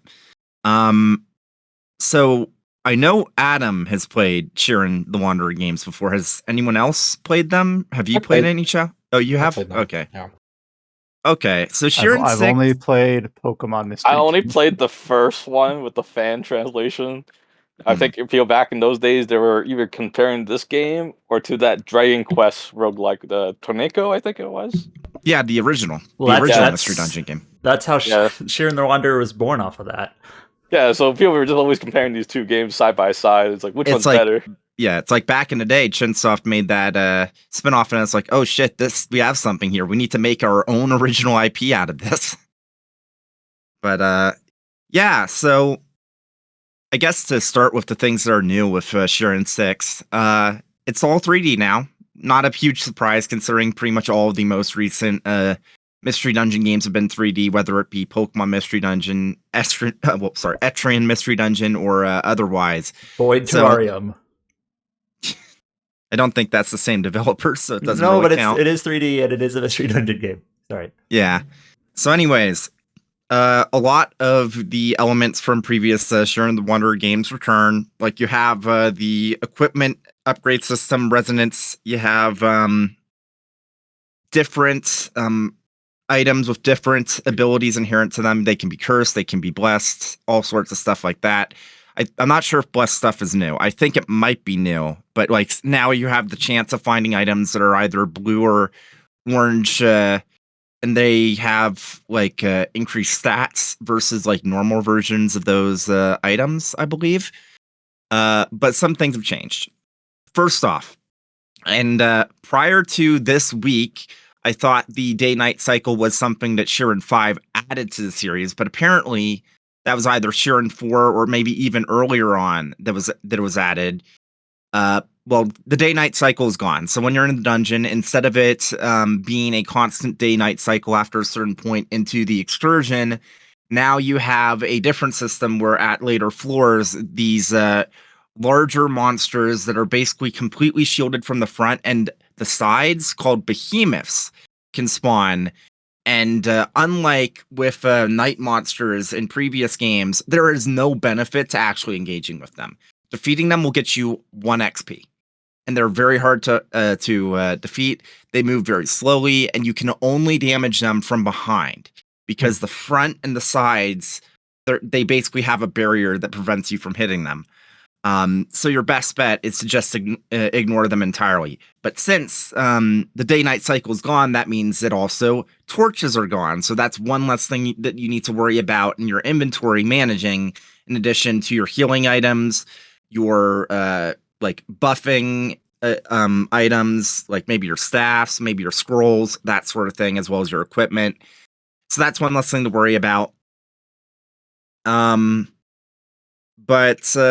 gameplay wise, one of the major changes, and there were like branching paths in previous Shiren games, but there's definitely way more of a focus on it this time. And there's also an interesting little thing where when you go between different biomes in the mystery dungeon, as happens all the time in previous games, you actually see a bit of a world map, and it's not like you can choose where to go. It just like kind of shows your overall progress by actually showing the process of Shiren going, like exploring the island, and you kind of can see the path. And then as you progress through the different areas, and like with each like different attempts, you might unlock alternate pathways. Like early on, there is a village of ninjas who have basically just like abandoned their posts, and they're trying to live in peace in this one village on the island. And there's an alternate exit from that village that is a bit of a shorter trek, but it's more dangerous. So if you want to try and grind early on, you can like linger around on those floors and then just like move forward without having to worry about like behemoth spawning quite so early on those floors. And you can just take advantage of that and then like move on from there. There's also way more of a focus on the story aspects of it. But Shiren as a series, very clearly, story has not been a major focal point, or in fact a strong suit, as we'll get to later when I talk about Shiren 4. But yeah, overall, my impressions are it's a Shiren the Wanderer game. It's good. I mean, if it's been like 14 years since the last one, so it's definitely been quite a bit of a wait.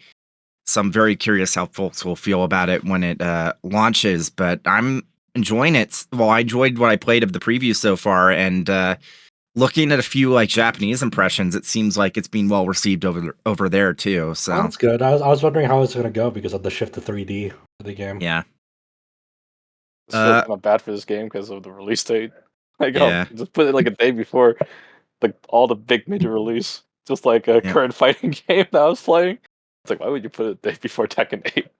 Yeah. You can just say Under Night too. Yeah.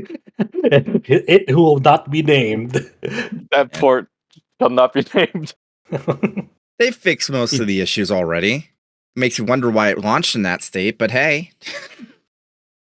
But he didn't hesitate to say Tekken 8, but he didn't want to say Under Night. Yeah. Because he knew everyone was going to laugh at him when he said it. You know what, Chow? I bought Under Night too. I haven't bought Tekken. Bought both because a friend said they was gonna go away in March. So it's like, buy Tekken now so we can play. And we both suck, so it sounds like a good deal. Fair enough. But anyways, that's Shiren 6. Comes out next month for Nintendo Switch in the US and Europe. And yeah, it's pretty good so far. I assume we're probably getting code in sometime within the next like week or two, but we won't be able to talk about like the full game until obviously, later next month. What I can talk about, though, is a fan translation for Shiren the Wanderer 4 released earlier this month. I was not familiar with anything specific about Shiren the Wanderer 4, or really any of the previous games besides 5 and I guess now 6. Because obviously, Shiren the Wanderer is already a bit of a niche series in the West, and we've only ever really gotten like the remake of the first game, the third game, and then the 5th game up until this point in the West. We never got 2 and 4. I'm beginning to understand why we didn't get 4. Yeah, why is that? Okay. Racism. Oh, I see. Very, very racist. Like, I was shocked because usually, like, I can understand there's still being some, like, cultural insensitivities coming out of, like, these, like, predominantly, like, Japan-focused games. This released in 2010. And the entire nexus of the story is that Shiren gets shipwrecked on a random island in the Southern Pacific, and Native Islanders. Very, very racist stereotypes of native, like, islanders. Oh. Very, very racist. Like, I know that, like, Brian saw, like, my tweets about it, but it's like, I the best one I can think of is like old Looney Tune depictions of black characters. There's character models for like kids and the Islanders you can talk to. One of them, the young boy, they draw his face unironically like a cartoon monkey. That is not an exaggeration. That's exactly how they did it. I was gonna use a different comparison, but I always find like, I don't know, Indiana Jones, The Temple of Doom. I always find that movie's kind of like racist when it comes to the stereotype 100%. that they do, and I find that movie aged extremely poor. Yeah, that's most Indiana Jones movies, to be honest, dude. Yeah, I've never heard much about Shiren 4. The thing that the only Shiren game that I only really put much time into is the most recent one that came out. Yeah, but it seems like the most recent one's the one where they first started to give it like a little bit more of a global push. It's very, very weird because like looking into like Shiren 4 and 5, it's like I was wondering why the hell they're so similar, and then I found out that they released the same fucking year. Oh, I didn't know that. That's weird. Yeah, Shiren 4 launched in February of 2010. Shiren 5 launched December of that same year. 5 was sort of weird because it was originally DS and then Vita and then PC and then Switch. Yeah, so Shiren 4 was originally DS and then there was a PSP version. So I've been playing it on like I've been ignoring the racism I pretend to not see just because I wanted to see the gameplay. You're just playing it academically at this point. Academically. It's very funny since I'm playing this on my Vita, and obviously the pixel art is pretty much damn near identical to Dice of Fate. Like if you took a screenshot of the Vita version of Dice of Fate and then the PSP version of Shiren 4 running on a Vita, you wouldn't be able to tell the difference because for all intents and purposes, since it's a perfect 2x scale, it's going to be exactly the same pixels. It's really funny. Which is the only funny thing about that game. Gameplay wise, again, like I said, very, very similar to 5. And knowing how close the proximity was for the two games, I guess that makes sense because it's like, well, of course they'd be damn near identical. They released the same year. They have many of the same gameplay like elements. They have like the day-night cycle with the ability orb and all that. It's like the dungeons are different. Some of the enemies you face are different, but a lot of them are the same. It's like, okay, I'll just say it now. If you loved Shiren the Wanderer like 5, which is again the Tower of Fortune and the Dice of Fate, there is not a major there is no real reason why you should go back and play 4. I'm still going to try and beat it, but it's like just looking at the gameplay, it's like, yeah, there's not much here or anything so far here that's different. The only thing that's really major is that since this takes place on a tropical island, instead of having onigiri, you have bananas, which basically work the same way, except they're annoying because once you eat the banana, you still have the banana peel in your inventory, which you have to get rid of. Hell yeah. That's fun. So it's Management. like it's kind of cute in that way, but it's also like, man, that's a bit much. In a pinch, do you think you could eat a banana peel if you had to? If it meant clearing out your inventory? I don't think you can. It's not an option. I thought you meant like in real life if you were just starving. I was being dumb. Yeah, that's what I meant. If you had to, if your backpack had limited space and you had a banana peel that you had to squeeze away somewhere, could you force yourself to wolf it down? Anyway. Yeah. Anyways, Shiren 4. Very, very unfortunate. Did you know that Masato Kato wrote this game? All right. Definitely makes cross writing. Yeah, that definitely makes some of the stuff like the core conceit of the story, where literally it's just bad. What was told you he was a hack? I mean, it's been some time since that game, so hopefully, that things have moved on. Still, it was 2010. I mean, I'm not saying it's excusable. I'm just saying, times moved on. Yeah, it was a mistake then. Yeah. Luckily, it seems like both 5 and 6 avoid that pitfall. Yeah. Anyways, if you've been interested in playing Shiren the Wanderer, play Tower of Fortune, Dice of Fate. If you're interested in playing 4, maybe don't. Not because it's like gameplay is bad, but it's like it's so similar to 5, and it doesn't have the extra baggage. So, well, it's one of those things where, like, if it didn't have that, and you like the gameplay of 5, and let's say you play 6 when it comes out, like say, and you still want more, then at that point, it's like, the similarity might be a benefit. You say, yeah, it's still got the same great qualities, but because it's got that caveat, you're like, well, you've got 5 and seemingly 6 that are both really high quality and without the caveat. So there you go. Yeah. But yeah, it's I bought this on PSN on my Vita. You know how much this cost? I'm kind of mad about that. It was 4,200 yen. $25 Canadian, isn't it? That's not even a $10. $25 USD, isn't it? Not even a $10. I'm sorry, our currency is just as trash. 4,200. So that, like, with conversion, it was like just bit below $30, which that does remind me. Sorry to go back to Like a Dragon, but in that game, whether or not you're in Honolulu or Japan, they're like your currency will convert automatically at the rate of 100 yen is $1, which it truly is a fantasy. It truly is a fantasy. That used to be like the rule of thumb for an estimate, but recent years it's less and less accurate. And I saw some people say like they should just have that be part of hard mode, have the real exchange rate between the game could be internet connected, just like automatically update the conversion rate like every year, like every day. That would be fun.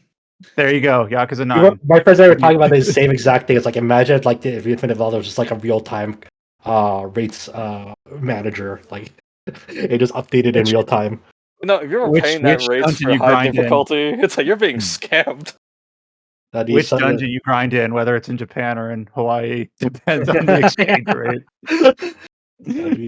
Oh my god, that would fucking be a fucking I hope crazy someone game. makes I hope someone makes a mod for that. I really do. Oh, that'd be so sick. Oh man. Well, but anyways, I think that covers us. Yeah. So thank you for the double duty on the covering the preview for Shiren the Wanderer 6. Again, I also forget its subtitle. Shiren the Wanderer, Mystery Dungeon of Serpentcoil Island. Yeah, there you go. And then you also went ahead and played a little bit of Shiren the Wanderer 4. And we do have the written preview of James' time with Shiren 6 on the website. Before we go into news, it's an average news slate this week, but we do have a lot of other features that I at least want to shout out. One of them we've talked about on a previous podcast, and while James kind of has the floor here, you did write up a official review because one didn't exist on the website for World of Demons. This is the Apple Arcade exclusive that you talked about on the podcast. I forget if it was last week or 2 weeks ago, but 2 weeks ago, yeah. Right, with the considerations of it being delisted and either no longer playable now or within a few weeks. Like there's like a grace period that ends like in a month. So basically, you can no longer download it. If you already have it downloaded, you can still play until February 1st. So you only have like a couple of days left to actually play that game before it is well and truly erased from existence. Mhm. And So you took it upon yourself to write up a review for it, to at least have something in its memory. yeah, I mean, not much I can say now that I didn't already say a few weeks ago. It's just like, it is a travesty that this was allowed to happen. And the very thought that this might be possible for Fantasian, which again, like was our RPG of the year 2021, is very concerning. And I hope that going forward, these like exclusives can at least get like ported to other platforms more readily. I know that some have been, like Shinsekai, or I think that was that Capcom game that was the like underwater thing. Yeah. Mhm. So it's like that got ported. I know a few other things have gotten ported, but it's like just because people don't pay attention to Apple Arcade doesn't mean that there's not games there that are worth preserving. Arguably any game there is worth preserving, but especially some of the exclusives that people maybe don't talk about. Like I have a buddy of mine that I was talking with that she played the Choo Choo Rocket game that was exclusive to Apple Arcade. Apparently it was excellent, like a really, really good game. It no longer exists. No longer And the exists. thing is I saw, I forget if it was your tweet or the RPG site tweet for the review. You know, there is always that 1% of people that say, well, that's a mid game, who cares? But it's just like, well, you know, That's not with really all the missing. rumor- That's like missing the That's point entirely. yeah, Very shitty take. exactly. That's exactly what I was getting at. It's like, well, you know, talking about, you know, whether or not Xbox in the next generation is going to have physical storefront at all, a lot of incentive across multiple publishers to move to digital distribution, subscription services, things like that. Like we're only going to be more and more into this pool. Is this something that is going to be like right now? It's kind of a interesting niche, unfortunate one-off case. Is it going to stay that, or it feels like the risk is just going to be higher and higher? Well, it's like comparing like for people who say it's a mid game. It's like remember when Taco Bell took the quesarito off the menu? For some people, there's like that's a mid burrito. I'm like, fuck you. That's the only thing I ever ordered from Taco Bell in the last 15 years that I liked. Okay. That's like me with cereal. It's like so- what the tricks cereal. I can't find it for sale in Canada. If Taco Bell took the quesarito off the menu, I was legit devastated. I'm like, why the fuck would they do this? So I did not know we were going to compare World of Demons to the Taco Bell quesarito. I'll But I'm never glad we did. forget. World of Doesn't- Demons is a quesarito of platinum action RPGs. Yeah, that just doesn't exist anymore. Fuck. We also do have a couple other reviews up on the site for some recent releases. Josh 2 put up a review for Apollo Justice Ace Attorney Trilogy. And in addition to that, Josh, with I think some help from Alex, did put up a full walkthrough for that trilogy of games. So basically, if you're latecomer or revisiting the Ace Attorney trilogy and you're playing the new collection, we have both a review up on the site as well as full walkthrough if you want to follow a walkthrough. I have to assume the next thing you're gonna do is the Miles Edgeworth games, right? Are those the only ones left to bring over? I mean, for modern re-release.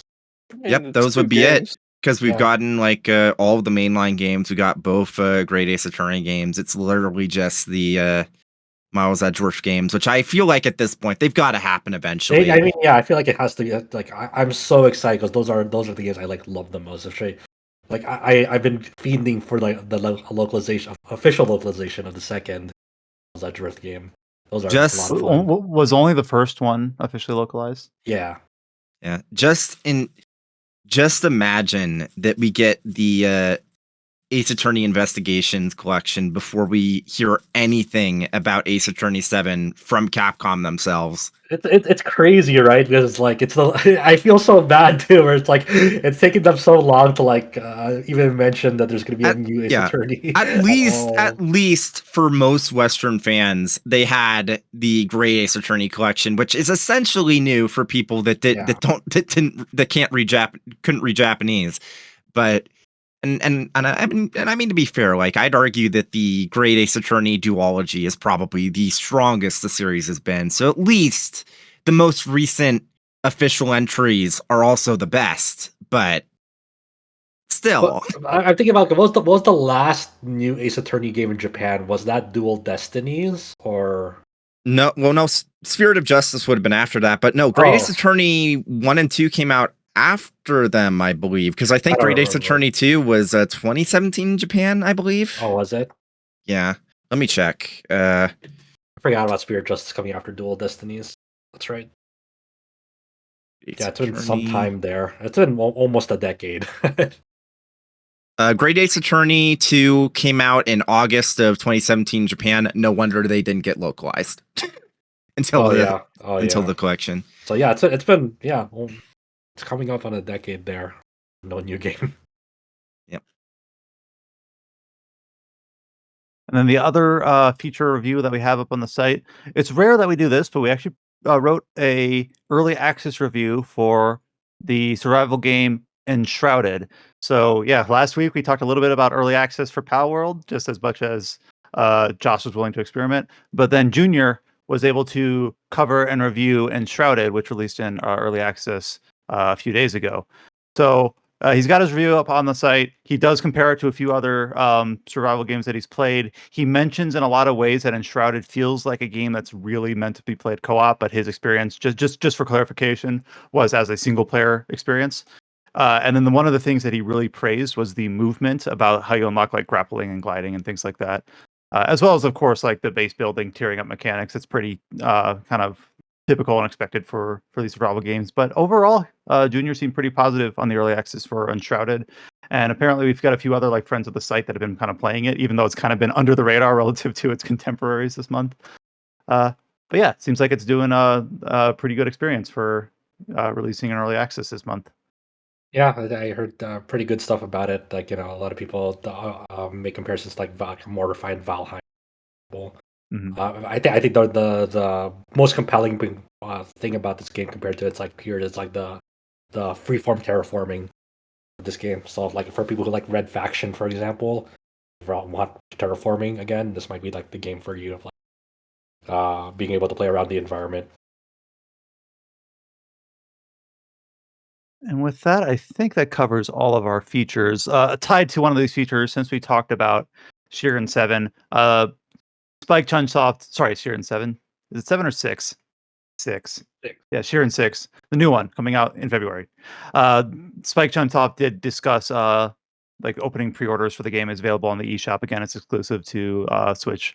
And also gave us a little bit of a primer onto some early creatures that you'll find in the game. Going into the rest of the news, we have a couple smaller game announcements, a few release dates, and then one shutdown announcement, as it seems to be the case in recent weeks. So one of the announcements of the games, this one is a smaller title called The Nameless Slay Dragon, announced for PC, set to release at some point this year. This is being published by Whisper Games, which my understanding is the same publisher that brought Atelier kind of over to Steam and eventually Switch. And then the developer, Nameless Sword Studio, is also a single person development studio. So that's kind of how the publisher is framing the announcement of this game, The Nameless Slay Dragon, is that it's kind of like, we call it classic hit Astelibra. Well, this is kind of in the same vein, sort of. But announced coming out at some point this year, exclusive for PC. It has kind of some dungeon crawler type vibes to it. It's got an art style that's kind of reminiscent of Etrian Odyssey. That's the best comparison I have. I don't know if I'm there's just another one thinking that might be about more like apt. Sword of the Stranger, or whatever that thing is called. Stranger of Sword City? Yes, that's the title. I just haven't seen it in a long time. I forgot what it's called. Mm-hmm. But yeah, we've got the announcement trailer up on the site, as well as some details from the publisher Whisper Games and some screenshots. It's got a pretty art style. It's got a logo that looks a lot like took inspiration from Darkest Dungeon. But yeah, a dungeon crawler like sort of indie game coming out at some point this year. We'll keep an eye on it. And then this one's not quite an announcement, but I had to remind myself when it was announced, from the developers of Arknights. Oh, what's that? There you go. It's like that tower defense game that Zach always plays. Arknights. So from the developers of Arknights, it's Hypergriff under the publishing label Griffline. back in 2021, they announced a premium RPG called Ex Astris. So this is a it seems interesting to see it described this way. This is a buy-to-play title. That is, it's a mobile game. You pay $10 for it, and you own the game. That will launch on February 27th for both iOS and Google Play worldwide. So this is the first time that we had covered the game since 2021. I don't know, Adam, if it went completely dormant since then, or if this is the first time we've had any just real major updates since then. But that includes both a launch date trailer, which obviously revealed the release date of late February, as well as a gameplay showcase, which it's only about a minute long. Touches a lot on both just movement and exploration, as well as the turn-based battle system for this game. I'm kind of interested in checking this out. I saw that gameplay showcase, and I was like, "That's a really interesting prospect." It's gonna be it'll be a complete game. A premium. It's not a gacha game. Yeah, I'm surprised about that. Most of these publishers, once they stick with gacha, they never go back because of all the profits they see, right? So I'm really interested to see why this is premium, and I wonder, it just looks interesting. It's a really interesting prospect. The game seems fun. Yeah, I'm interested in it now. What was that game that was from last week's news? The Sword of the Continents or something? Did you cover that? Sword of Convaleria. Oh, did we cover that for the last podcast news? I mean, yeah. I was gonna say, when I saw that game, I was like, when I see that business model, I was like, hey, this is like the dream game I was thinking of. It's like you can pay if you want to participate in the multiplayer, but you can have all the single player content for free. It's like, it sounds ideal for me, really. Well, one of the premises of this Ex Astris game, I'm sure other games have done a similar thing, but I think it's pretty interesting, is that it takes place on a planet whose rotational orbit is locked with its sun or its star. So basically, it's got one hemisphere.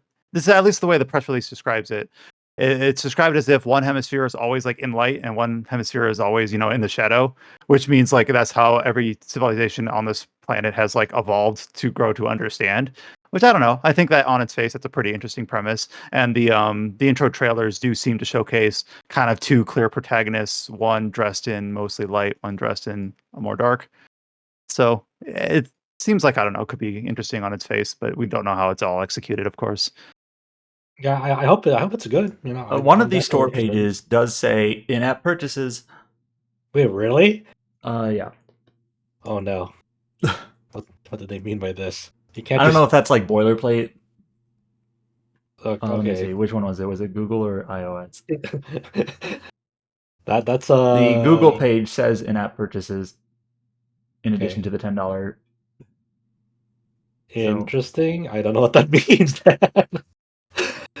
It's kind of a weird thing to mention because the way you're describing this to sell is a premium real-time turn-based hybrid RPG. They're highlighting that themselves. They're saying this is Hypergriff's first premium title.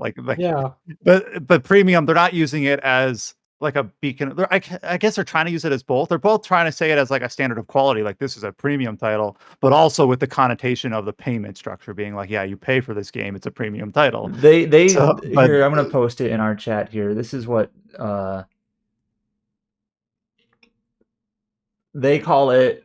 Ex Astris is a buy-to-play game set to launch on February 27th for the price tag of $9.99. So they don't mention the in-app purchases. I just noticed that it does say that on the Google Store page. And maybe that's just a boilerplate thing. Yeah, maybe. But who knows? But hopefully it is a cool. I would like to check it. You get 2 days to play this, and then Final Fantasy Rebirth comes out. Yeah, I know. Here's another interesting set of announcements from the publisher Clouded Leopard, talking about Asian publishings of recent and upcoming Falcom titles. So this was a trio of announcements. I have them all detailed pretty well here, but Adam, do you want to take over and just Yeah, so if you're not familiar, I have to imagine most Falcom fans are aware of Clouded Leopard Entertainment by now, but if you're not, they are basically a Chinese-based publisher. They actually do have Japanese offices, but they basically publish games in the Asian market. Lots of games from various places, but also they have Falcom games under their publishing wing for the Asian market. And so yesterday night, they announced 3 different basically publishing efforts relating to Falcom games. One East 10 Nordics, which they did publish and release simultaneously for PlayStation back when it launched last year, that is coming to Steam under Clouded Leopard Entertainment on March 14th next year. Now, Clouded Leopard has released a bunch of Falcom games on Steam, and anyone can buy them, but they don't support English. So if you want to play East 10 Nordics on Steam in a couple months, you can. It'll just be with Japanese voices and not even Chinese text, or not even Japanese text. It has Korean and Chinese text. So I know sometimes fan translators will like messing with those releases, but in any case, we're still waiting on an actual English announcement, English anything, for East 10 Nordics. It's funny how the fact that this has... version... Go ahead, James.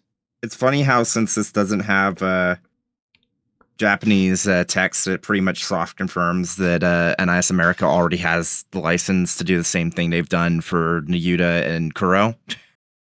Yeah, and if you're not familiar with that, the NIS America version of Kuro no Kiseki is already on Steam under Trails from Daybreak, or to Daybreak, into Daybreak, whatever it is. And when they're just going to update that with the English, localization this summer. So they did that a couple of times now with that and with Nayuta. Okay, so the second announcement from Clouded Leopard is that they are releasing a PC version of. Actually, let me make sure I get the right title here, because I have to get this version of the title. They are releasing a PC version of East Folia's Ocean in Celceta Kai on Steam. Now, that is kind of the more like literal title for what XC titled East Memories of Celceta, which is the Vita game. It's like the Vita remake of 4. The thing is like that Vita version ported to PC. XC did that several years ago now, back in 2018. So you can already go and buy that and play that in English. But this is for the Asian market, so now that market will be able to play this game on PC. Yeah, I had to remind myself of this. So, the literal translation is like Foliage Ocean in Celceta. That was localized as Memories of Celceta. It released on Vita first, and then was brought to PC. Then Foliage Ocean in Celceta Kai. The Kai, as far as I can tell, was explicitly the PlayStation 4 version, which doesn't add as much as previous Kai versions did. It was like a texture upres and some UI shift, from what I could find. Because then when the PS4 version was localized, they just called it Memories of Celceta again. They didn't like call it remastered or anything or use the Kai, so they just didn't even change it. So I think the only tangible thing that was updated in like the Western release, Celceta only had English voices on Vita, and then when it was ported to PC, it only had English voices. But eventually, they ported in Japanese voices. Gotcha. And I think that was like first included in the PS4 version, and then they like ported it back to the PC version, something like that. So anyways, that's the second announcement. The third announcement I actually thought already happened. I just forgot that it didn't happen already. They basically announced, hey, we're going to be releasing the Asian version of Kai no Kiseki this year in Asian markets, which isn't too surprising because they've done that for several games now. I had to remind myself, so like last year, East Nordics, that was like a simultaneous release. It came out in Japan and Asia on the same day, September 28th or whatever it was. The year before, 2022, Kuro no Kiseki 2, it released in Japan late September, as they always do, and then the Asian version was just a little bit late. It was like October 2022. So my point is that we know Kai no Kiseki, the newest game, is coming out this year in Japan, very, very likely in September. That's this fiscal year for Falcom. But Clouded Leopard is also releasing that game this year. It might be simultaneous. It might be just close afterwards. But there's still no information on platforms or release date. There is a new screenshot. And I think that's the one boy from Reverie. What's his name? I don't know. Did you see that screenshot, Brian? Swin? Yeah, Swin. And then some guy I think it's a guy with blonde hair and a suit. I don't know who that is. Someone spoil me. Could be multiple. It could be multiple people, I think. But anyways, there's like a new screenshot if you care. Let me check that screenshot. I mean, it's just like one screenshot. It could be multiple people, but I mean, if it's Swin and it's like a blonde guy in a suit, it's like, well, there's an obvious like possibility who that is, but that would be a spoiler if you haven't played Reverie. So okay, there you go. Thank Adam for detailing out the different announcements from Clouded Leopard regarding Falcom. And yeah, we're still waiting for obviously we already got the English announcement for Trails into Daybreak coming out this summer, but nothing on East 10. So stay tuned for that. Going into some smaller trailers for some upcoming games. We talked last week about at the Xbox Developer Direct, the quick look in that Obsidian's game Avowed got. We basically have a follow-up where a lot of the same section was expanded on, and actually like the thumbnail for this is called The Deeper Dive with the Avowed devs. So what this is like it's an internal, I had to kind of look up like what this was. It's two developers, Kerry Patel and Gabe, I'm blanking on his last name, from Obsidian. Here, let me actually get this right. Let me pull up the. So what it's literally the official Xbox podcast, a special video episode of it. There, I got the names now. So yeah, it's Kerry and Gabe from Obsidian, and then Jeff Rubenstein and Tina Amini, who are basically Xbox social team marketing, basically. Yeah. So yeah, social team. There you go. So it's like an internal interview at this point, right? Which I don't know how I feel about that. And obviously, one thing we haven't touched on, I don't know if we will. Seems like is this the most appropriate place to bring it up? Is this week has also continued to be basically a bloodbath in terms of industry layoffs. The big ones being Microsoft and Riot. Microsoft laying off 1,900 people. Riot's laying off, what was it?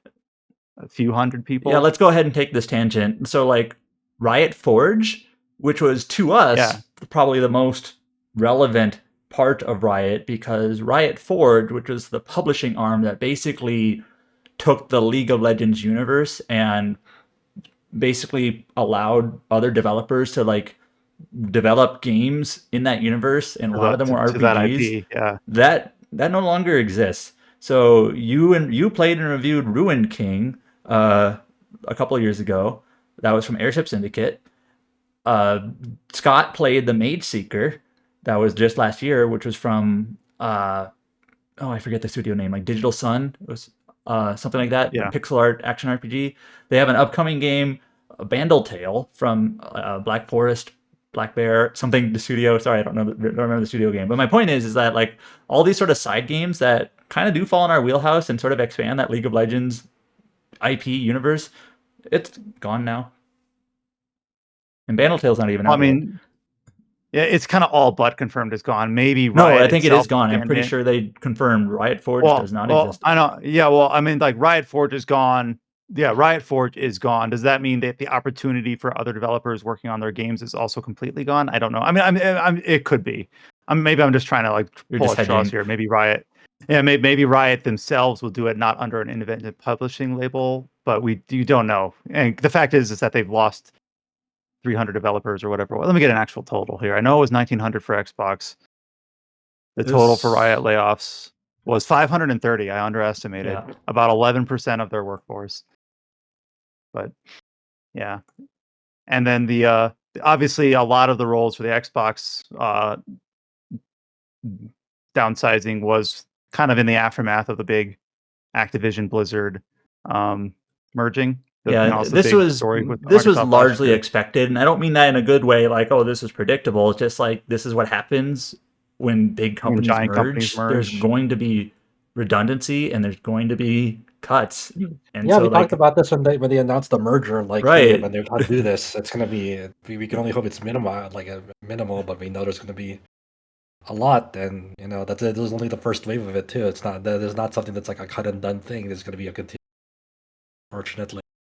And it seems like, in addition to just the merger part of it, it seems like kind of broadly a lot of companies like staffed up, possibly overstaffed in the last couple of years, like during the pandemic boom and whatnot. Like I think Riot said they had practically like doubled their headcount in the last couple of years. And then, I don't know, that was probably a little bit reckless, where it's like, oh, this wasn't sustainable. There's a common practice that happened during the pandemic years, Right. right? Like because so many people are staying indoors because they couldn't go out. So obviously that sector of indoor activities, especially gaming, went up. So obviously to take advantage of that, a lot of people in the industry, studios in the industry, like ramped up to meet that demand. And what they've, a lot of they didn't think it was gonna like return to normal as it will, like as fast as it did, right? Mhm. So that's kind of what this kind of the market it responding back to like, okay, the things are coming back to like what they were pre-pandemic. Um, and we gotta get back to like the quote unquote normal head. And I don't want to get too much into like gossip Yeah, either, but there were right, some of the right. developers that were laid off from like Activision or Microsoft or whatnot, where they're like, this wasn't a remote role. They like got a job, moved to California Yeah, to work, and then were laid off. Like, it's very that's scummy. right. It's not that does not feel good. So Like you give up a lot to relocate for your job.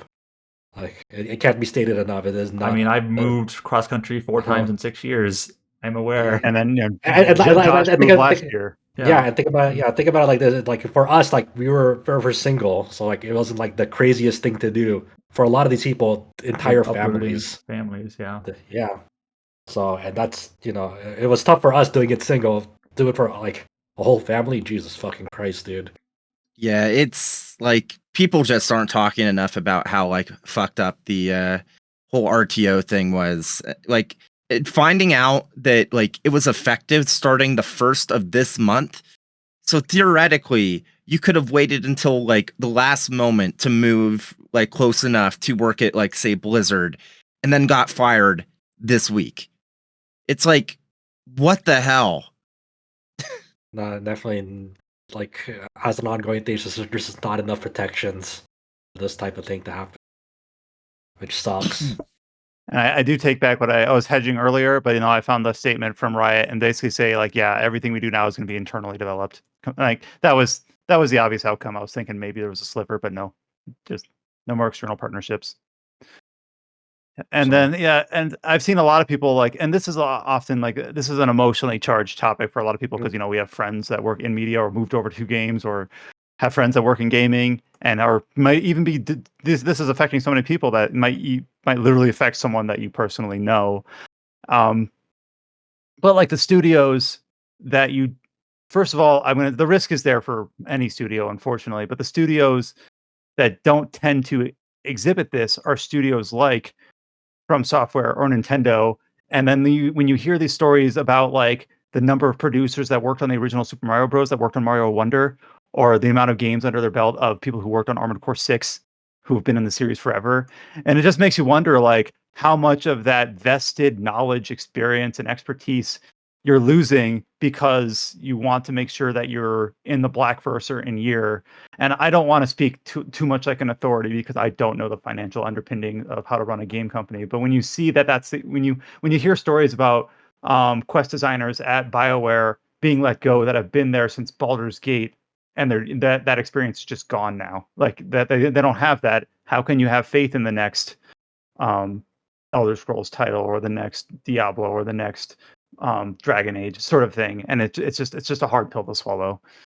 And it may just make you more appreciative when CEOs at companies like Nintendo say like, we will take a massive pay cut in order to keep the talent. I mean, here, we realize that's what's important. Part of that, that is correct. What happened, but it's a little bit misconstruing how people contextualize that because that's a common practice in Japan. And also, like the following year after that, Nintendo let go of 320 employees. So okay, yeah, so it's like one of those things. It's easy to say that on its face, and like yes, but also that's not the whole story either. Well, unfortunately, these layoffs are just hard to keep track of. And Yeah. I saw one people say like, well, we thought, bringing in these publishers under Microsoft to make them, steadier. And they're like, oh, did you know that Microsoft laid off 10,000 employees last year, sort of thing? And it's you're one like, of those things that like, no matter what you do to try and characterize a company to make them more quote unquote friendly or better than another company, at the end of the day, their main goal is profit, right? No company is your friend. That like I just to me I don't like the narrative like one company is better than the other company because they did this for their employees. It's like, let's take a step back here and think about like the whole the whole big picture here. So to me like the safer option is like there's no company you can trust and like when it comes to like business decisions in that regard.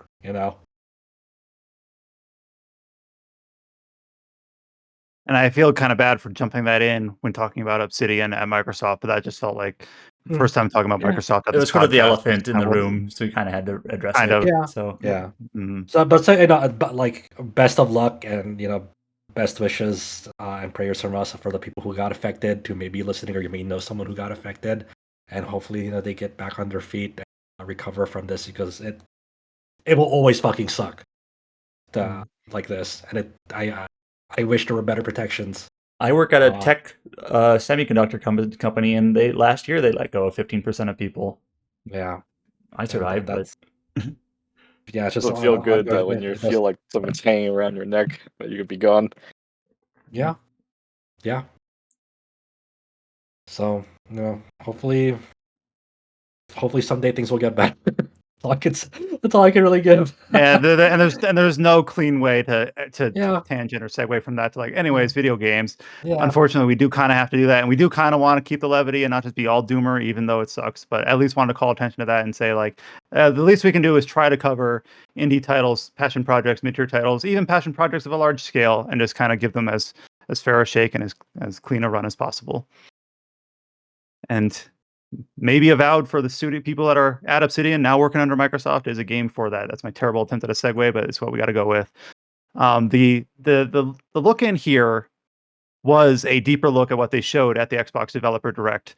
With the Developer Direct was basically a vertical slice of the snippet that was gone into more detail here.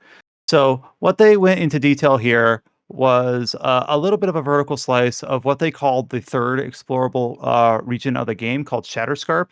And they kind of touch on two things here. There's a lot of just straight up combat gameplay. And I'm guessing, again, this is a first person RPG. So the combat is kind of that, some people would say always janky first person melee. But there's, of course, like spell casting and bow and arrow. And these are sorts of things with the first person fantasy RPG aesthetic.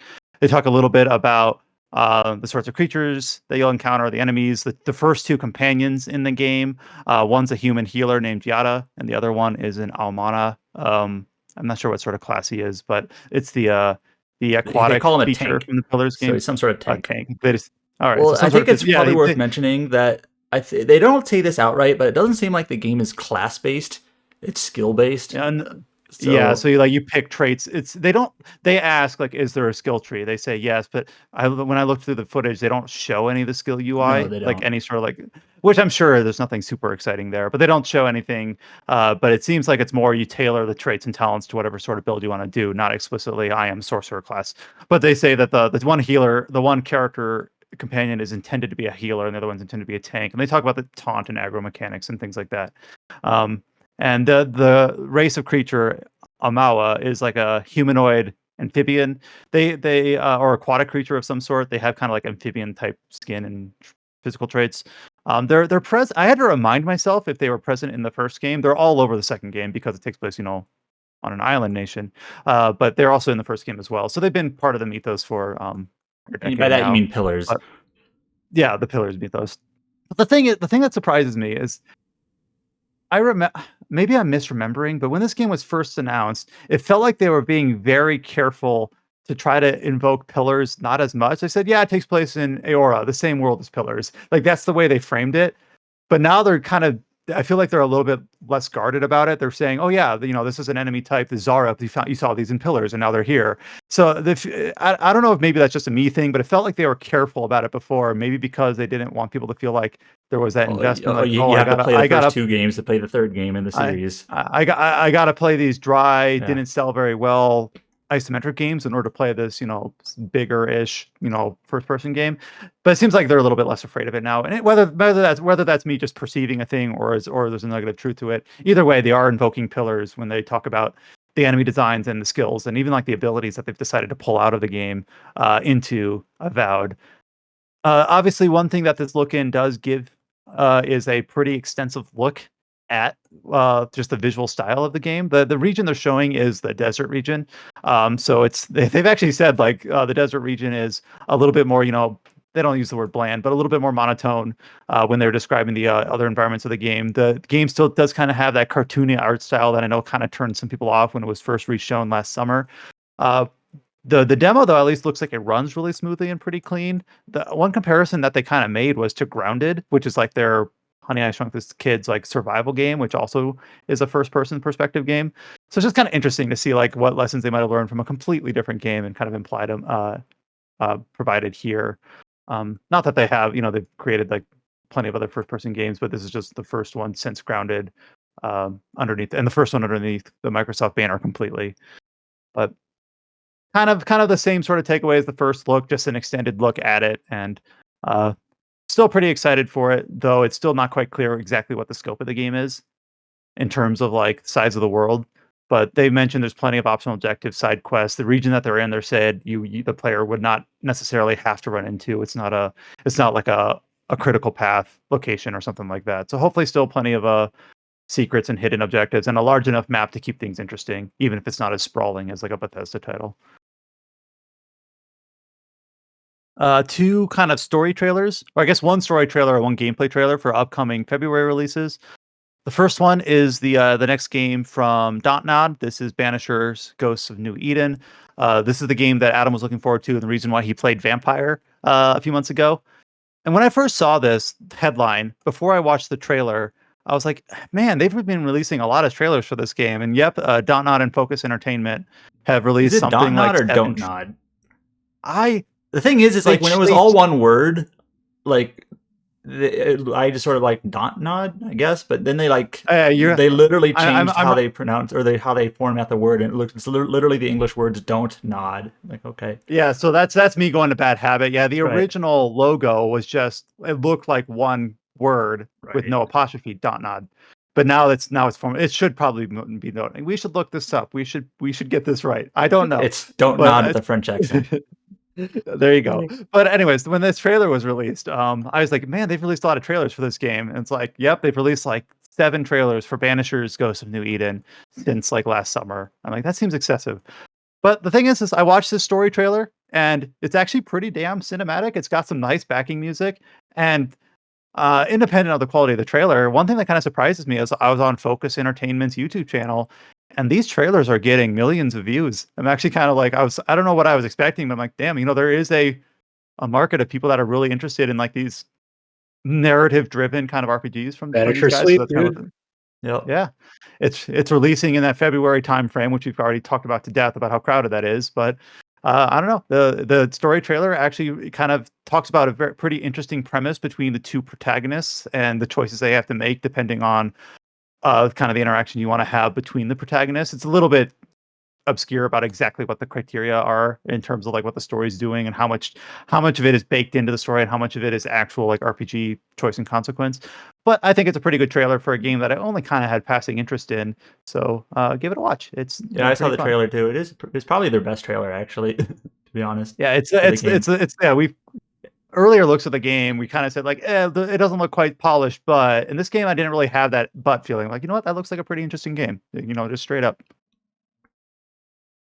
The other trailer we got is for, at least for our audience, a little bit more of a better known, studio and property. That, of course, is Persona 3 Reload, coming out in really not too long. In the time of this podcast, basically a week away. And this is the Persona 3 Reload battle strategy trailer. When I watched this trailer, it does talk about and Adam has grilled me on this before, the difference between press turn and once more. This is I hope I get this right, once more system. Yeah, talk about you did exploiting it. enemy. Yeah, you're so talented. Getting up, talking about exploiting enemy weaknesses, all-out attacks, the different characters, the personas. The first half of this trailer is a little bit of a strategy trailer. The second half of the trailer just seems more like a showcase, which isn't bad. It just a little bit less on like, here's what you're seeing and doing. It's just like, here's some special abilities. Here's some, obviously it's a look at the art style and the animations and the glow up of the game from the PS2 original, and the characters that are involved in them summoning the personas. So I don't know. It's a fun trailer focused primarily on battle, showing the different characters and arts in Persona. Oop, I accidentally closed my podcast doc. One sec. Don't worry, you're in the Gotcha channel. There you go. All right, next up we've got a trio of games that are all available now. One of those is Atelier Resleriana. So yeah, we kind of touched on that originally because it's available now. That's why Josh was able to play it and kind of give an initial impressions of that game. But it's available globally on both iOS and Google Play. We talked about Enshrouded entering Steam Early Access, but we also have Unforetold Witchstone. So we talked about the announcement of this going into Early Access at all earlier this year. I and Adam, I think maybe as well, played it, I think at E3 2019, back when it was Project Witchstone. It went dark for a while and then kind of came back, and now it's going to be on Early Access for an indeterminate amount of time. The Early Access got a launch trailer. I don't know exactly what the if there's been a lot of feedback to the Early Access period so far, but just letting you know that it is now available, and obviously we'll follow up once they move past that phase and see when we learn about version 1.0 or whatever's in the future for that game. And the last game that is available now, this one's a bit interesting. So Adam, you might need to tee me up on this here. This is Lunar Silver Star Story Touch, is now available for Google Play. Was this pre-announced or was this kind of like a weird shadow drop? Okay, so here's what this is. So about 10, 12 years ago, 10, 11, 12 years ago, a company called Samoga released Lunar Silver Star Story Touch for iOS. What that is, so the Lunar games, I have not played them. I think Chow is very familiar with these. I am actually familiar with them. I beat all the games except the DS one. I was like, well, the DS one I know is everyone says that one is trash, but yes, like literal trash, like throw it away. But so this is the Touch version. It is based off like the PS1 version of the game, which I think is more or less the same as the Saturn version. But it uses the translation and the voice acting from the PSP version. So I saw people wondering, like, wait, is this the original, the PS1 remake, or the PSP remake? And the answer is, okay, it's like a mix between the PS1 version and the PSP version. It kind of matches them together. But yeah, it's released on iOS a decade ago. And as far as I can tell, it's the only game this company, Samoga, has ever released. And if you go to their website is like as bare bones as you could possibly get. It's very quaint, very simple. It almost wondered, like, is this a real website? But seems sketch. the GeoCities again. It's not apparently quite GeoCities, but it's apparently they're based in Florida. I would not be surprised if this is just like one or two or three people who just got the license to this game and sort of work on it in their spare time. I don't know. That's an assumption by me. But anyways, they've been actually updating the iOS version pretty regularly over the last decade. Like it's not like they just set it and forget it. They've been actually updating it over the course of time, as lately as 2023. And then about a week ago, we got this sort of random email from Samoga, who I forgot what that was, saying, well, this is coming to Google Play. And I'm like, wait, this is that ancient iOS port? It's now coming to Google Play? And then I didn't know if this was real or not. And sure enough, it's on Google Play now. So 10 years later, 11 years later, whatever, they took that iOS version and now you can play it on Android. They do say that they have other projects or other titles that they plan on porting soon. And it's just like, I have no idea what those would be because they don't have any other titles. This is like literally their only one. But anyways, yeah, it's a version of Lunar. It is undoubtedly actually the most accessible version. You can buy it on your mobile device. Version. Yeah, what's sort of funny is I saw some people on our Twitter account complaining, like, why not the PSP version? They should have done that. But I also gather that a lot of people are, like, at least maybe the more diehard fans don't really like the PSP version. I don't either. Because the PSP version made the game really easy. Like, the game's not hard to begin with. But the PSP version's like, oh, there's, like, no difficulty whatsoever. Because all the characters have super attacks that they added in the... I think it was the Game Boy one? And then they also, like, kind of, like, reused that system in the... in the PSP version, so it got way too stupidly easy. I also heard that the maybe some of the voice acting stuff wasn't great. The English. Yeah, the thing is, the working design voice acting isn't bad. They're actually pretty good. I think the thing is they're not professional actors too, so I don't think you can get them like in there because like one of the main character, Luna, she's voiced by like the voice director's wife who never voice acted before, basically. Well, so that's the thing. I think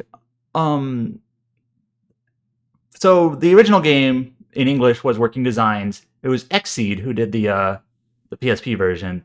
I haven't heard great things about the voice acting there either, but I gather the translation is probably better that Xseed did because it's not as kind of goofy and off the wall as Working Designs can be sometimes. So I know people hate the Working Design translation, but I actually do find it has a lot of charm. There's lots of characters that would talk a lot of things instead of like the Japanese version. They just talk very mundane things that doesn't seem all that interesting, and like the shopkeepers even have like good dialogue in the Working Design version.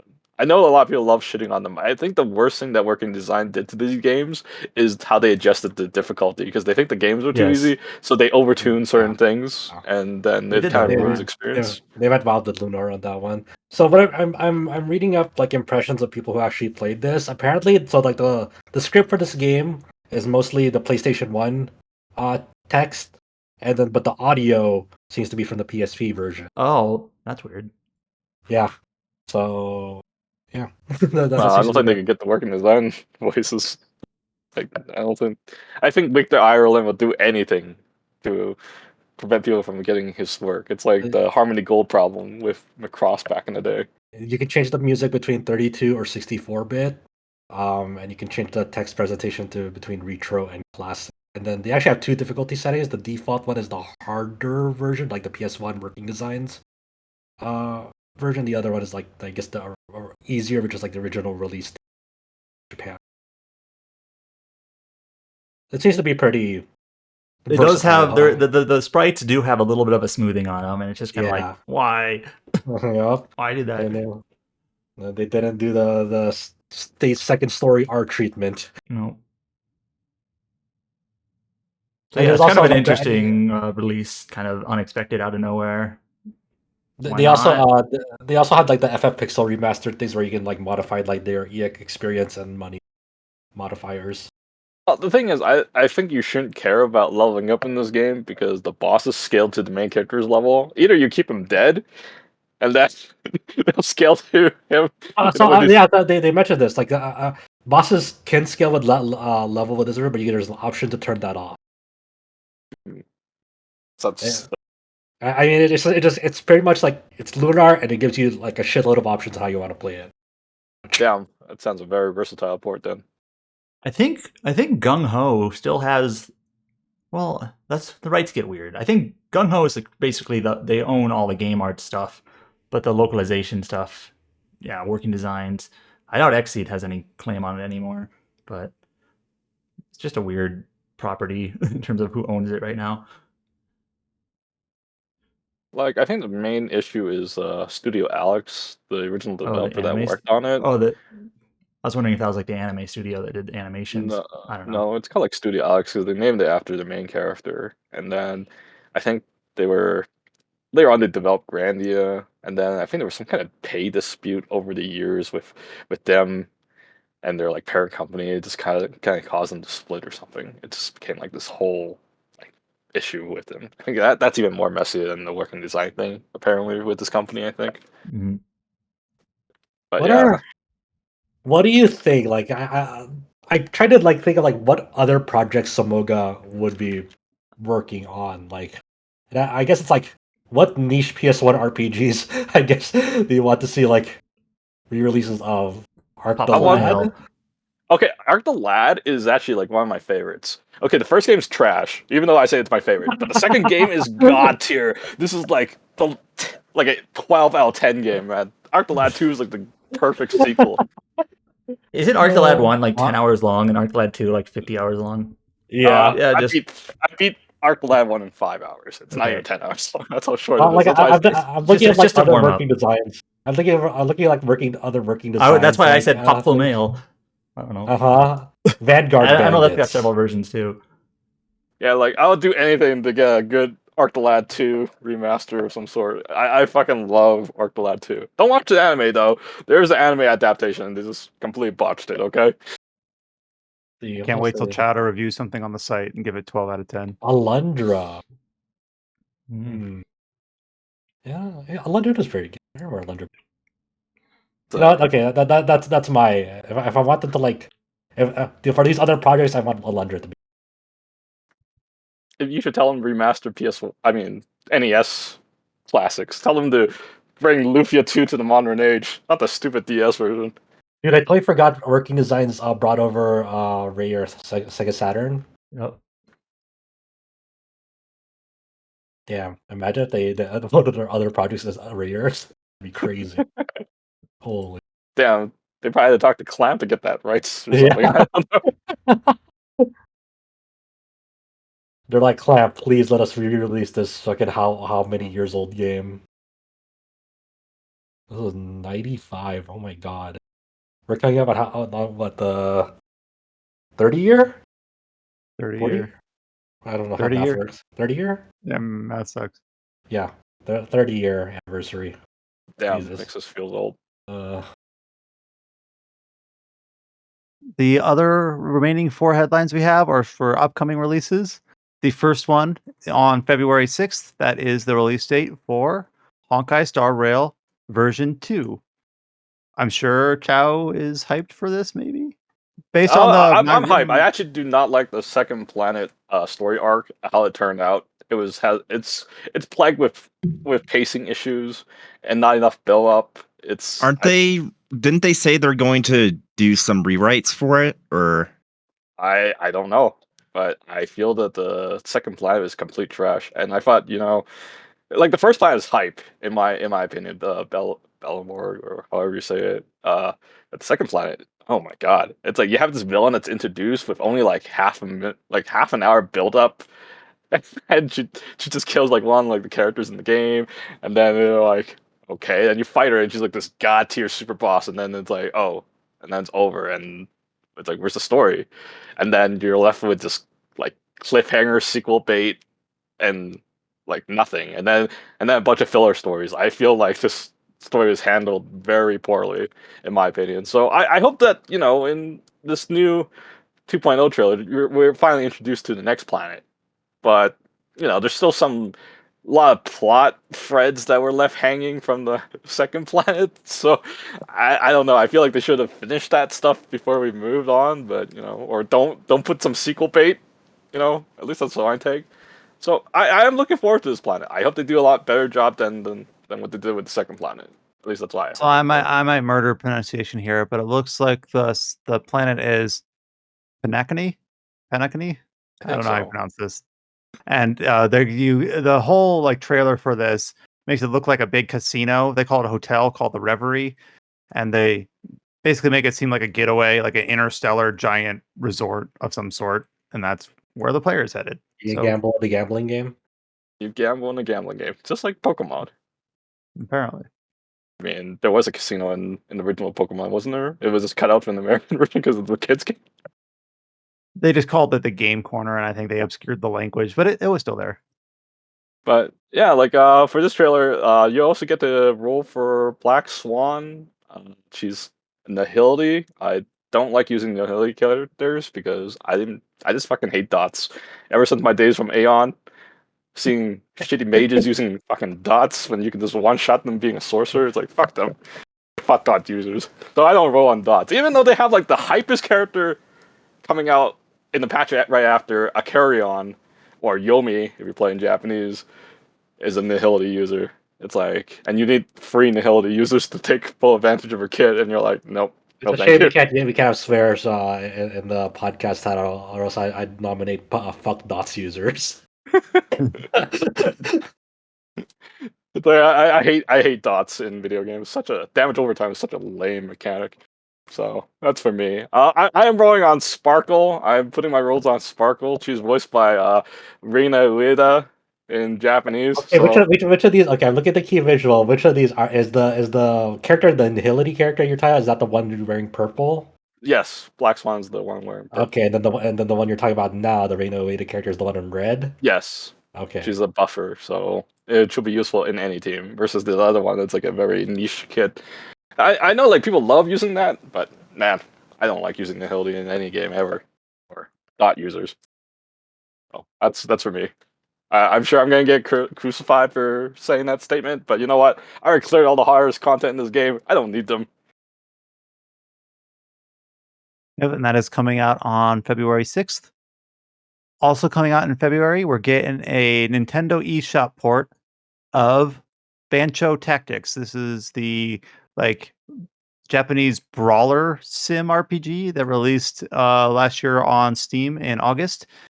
Josh, remind me, I think you played a demo of this game at one of the Next Fests Yeah, prior to it launching in August. It was a pretty bare bones demo, so like I didn't have like a strong impression of it at the time. It's like a neat premise, but I didn't get around to the full release of the game. Apparently, it has a pretty very positive Steam user rating, but I'm not exactly sure where the community lies on whether they liked it or not. But I mean, good for them if it's all success, you know. Yeah, they saw enough success to bring it over to eShop, so that'll be neat.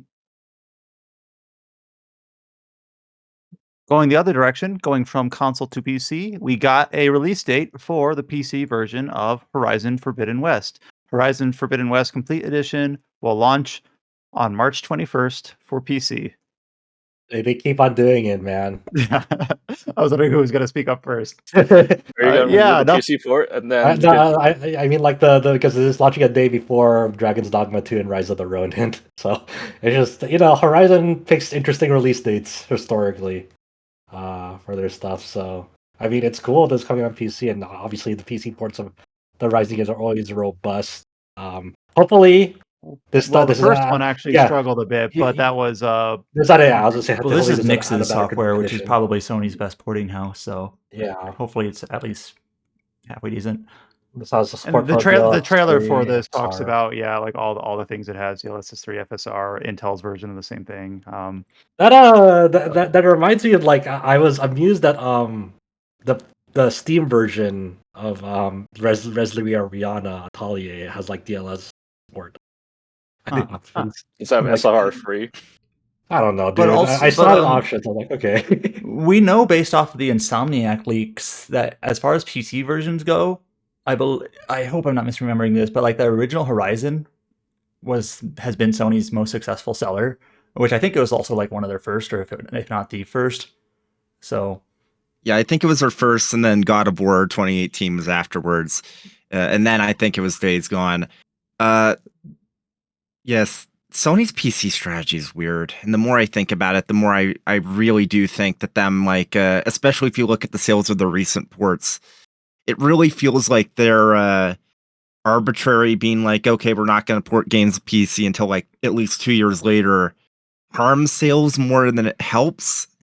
And I really don't know exactly how many people would actually like go out and buy a PS5 and a PS5 copy of the game instead of just waiting for the PC version, which when it finally comes, like there's less interest because the game's no longer new. Right. I just don't know. And that compounded with I could also play Dragon's Dogma or Rise of the Ronin on the PlayStation.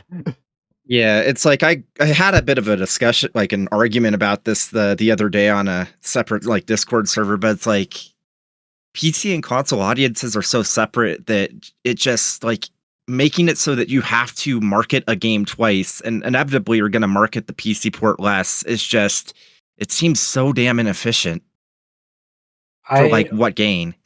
I like the immediate two reasons I think of is like one, I think Sony has like this very I wouldn't say conceited strategy, but they want to like give off like the impression like PlayStation gamers are first. They want to treat them like a premium audience. Try to kind of like it's kind of like for show, to make to show their commitment to the PlayStation platform first and foremost. Two, I think they also want maybe some people to double dip as well. It's like, hey, if you have a good enough PC, this will even look better on PC. So even though you may have played this game before, it'll look even better now. So they might be looking for double dippers as well.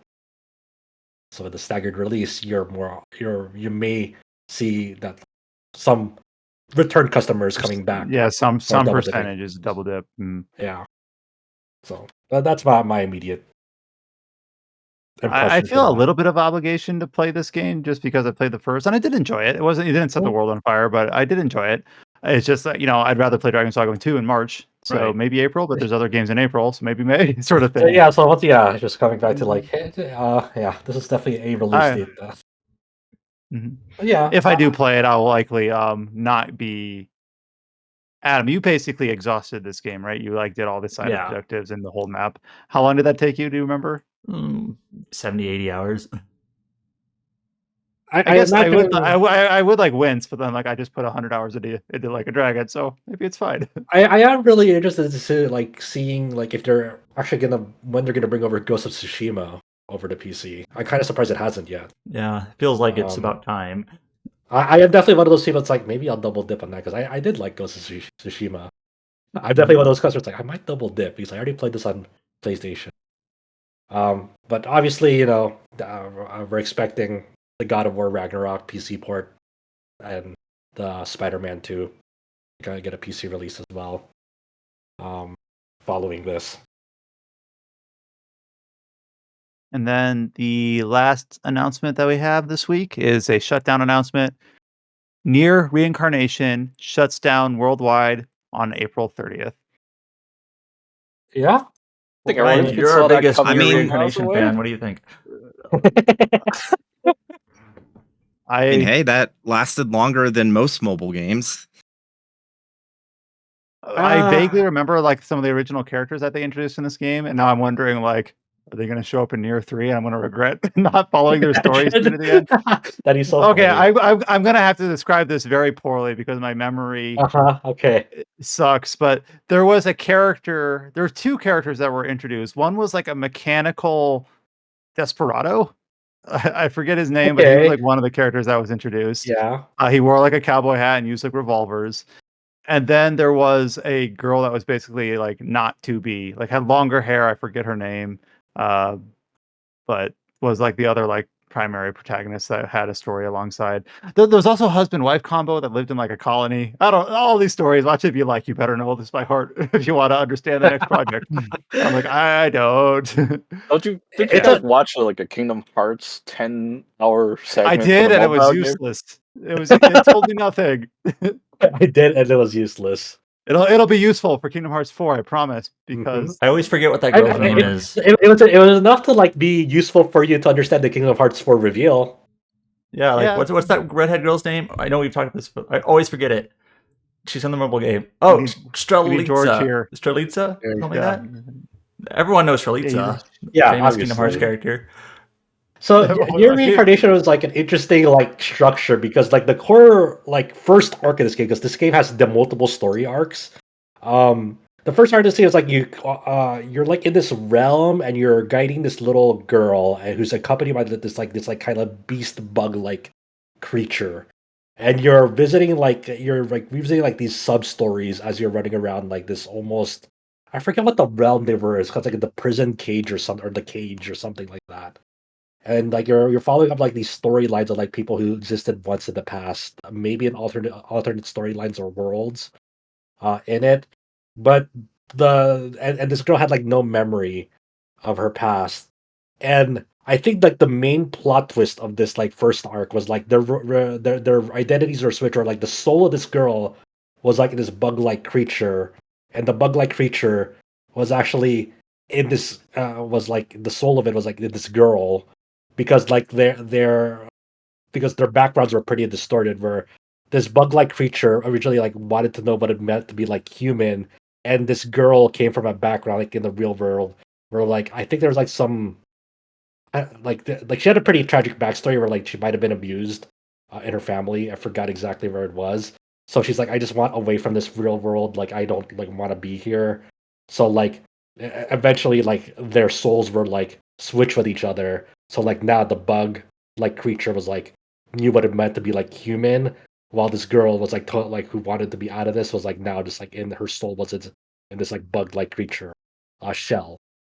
I believe that was and so this comes into fruition as you learn more about the first arc of the story. The second arc of the story I briefly started way back when, and I don't know exactly where it went, but like you had like a selectable protagonist in the sense like you could choose like the boy or the girl, like different total characters, like there's a schoolboy or a schoolgirl, and like I guess there's like a parallel storyline in between them, depending on whose story you decided to embark upon, and it's all coded into like as you learn about like other auxiliary characters and their own storylines and like alternate worlds or timelines in it. It's a very weird game, as you know. It's not that really unusual for a NieR related product. It's just I don't think the game itself was very fun to play, and it always like ran like shit on no matter how much like whatever device you ran it on.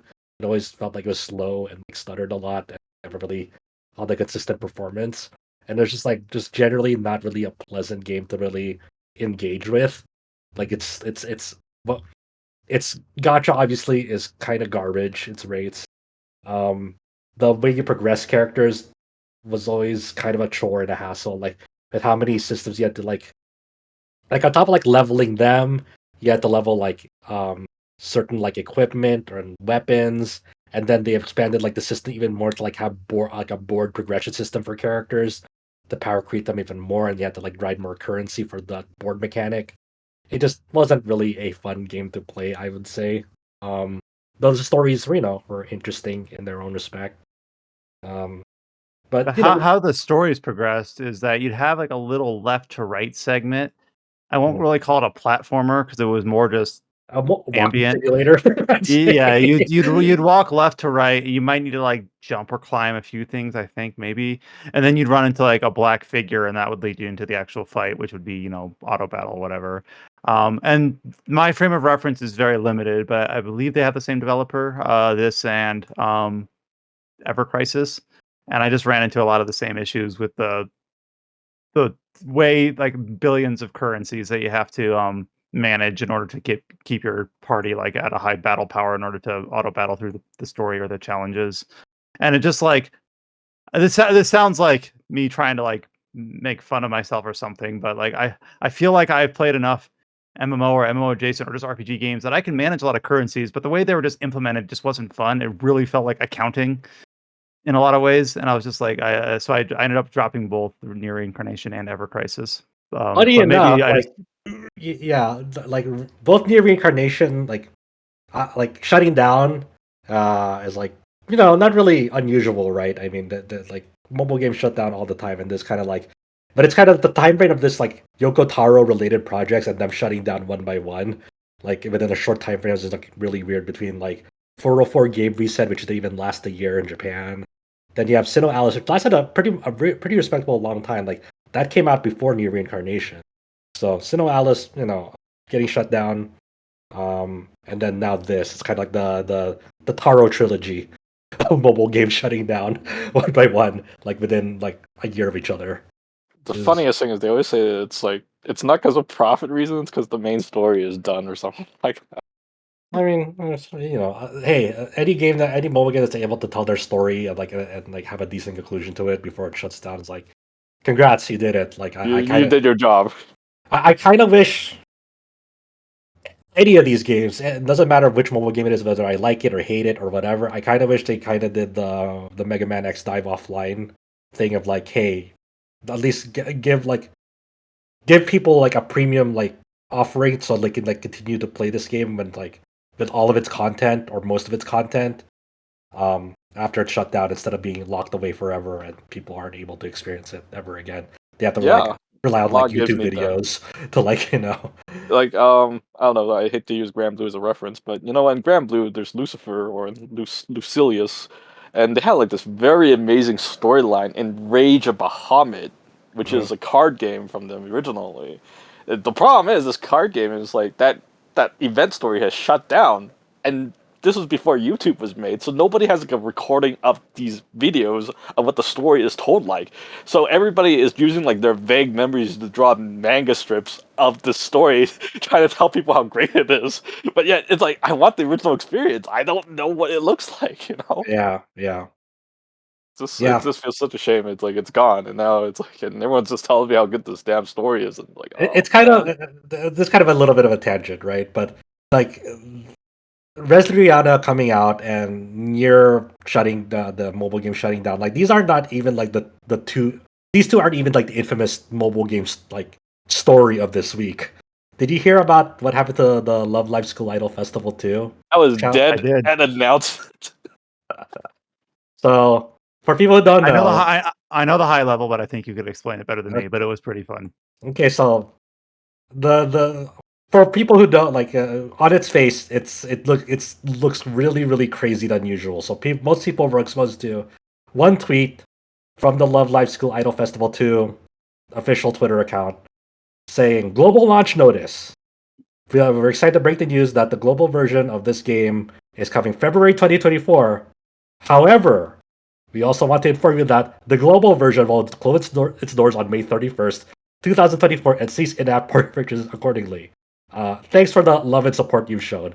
So in the same tweet, they announced when the global version is coming out, which is February 24th, and then 3 months later, or March, yeah, 3 months later, it's shutting down within the same announcement. And everyone was like, huh? That's crazy. And I was laughing, right? Because I kind of, this tweet came out at the same time as like shortly after the end of service announcement of this game in Japan.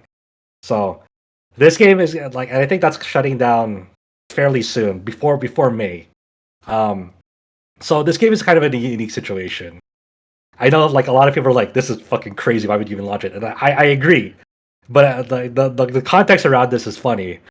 So the game launched early last year in Japan, and it's a sequel to Love Live School Idol Festival, and that is a game that lasted for about 10 years, if not more, and made a shit ton of money. This is like one of the quote unquote earliest like successful mobile games, especially in the rhythm space. And in the offset of like mobile gacha game model. And so, and I won't get it too deep into the specifics of like what was wrong with this game, but basically this is like one of the unusual circumstances where they were launching a direct follow-up sequel, a numbered sequel, and shut down a immensely popular, successful game. It's like imagine if Honkai Star Rail was like a direct sequel to Honkai Third Impact, and they launched Star Rail and shut down Third Impact. For example, if they were like related storyline. Such a stupid move. So there are a lot of underwhelming things from the get-go from School Idol Festival 2. Obviously not being able to carry over your units that you gotcha'd for over a decade. You got to start over from scratch.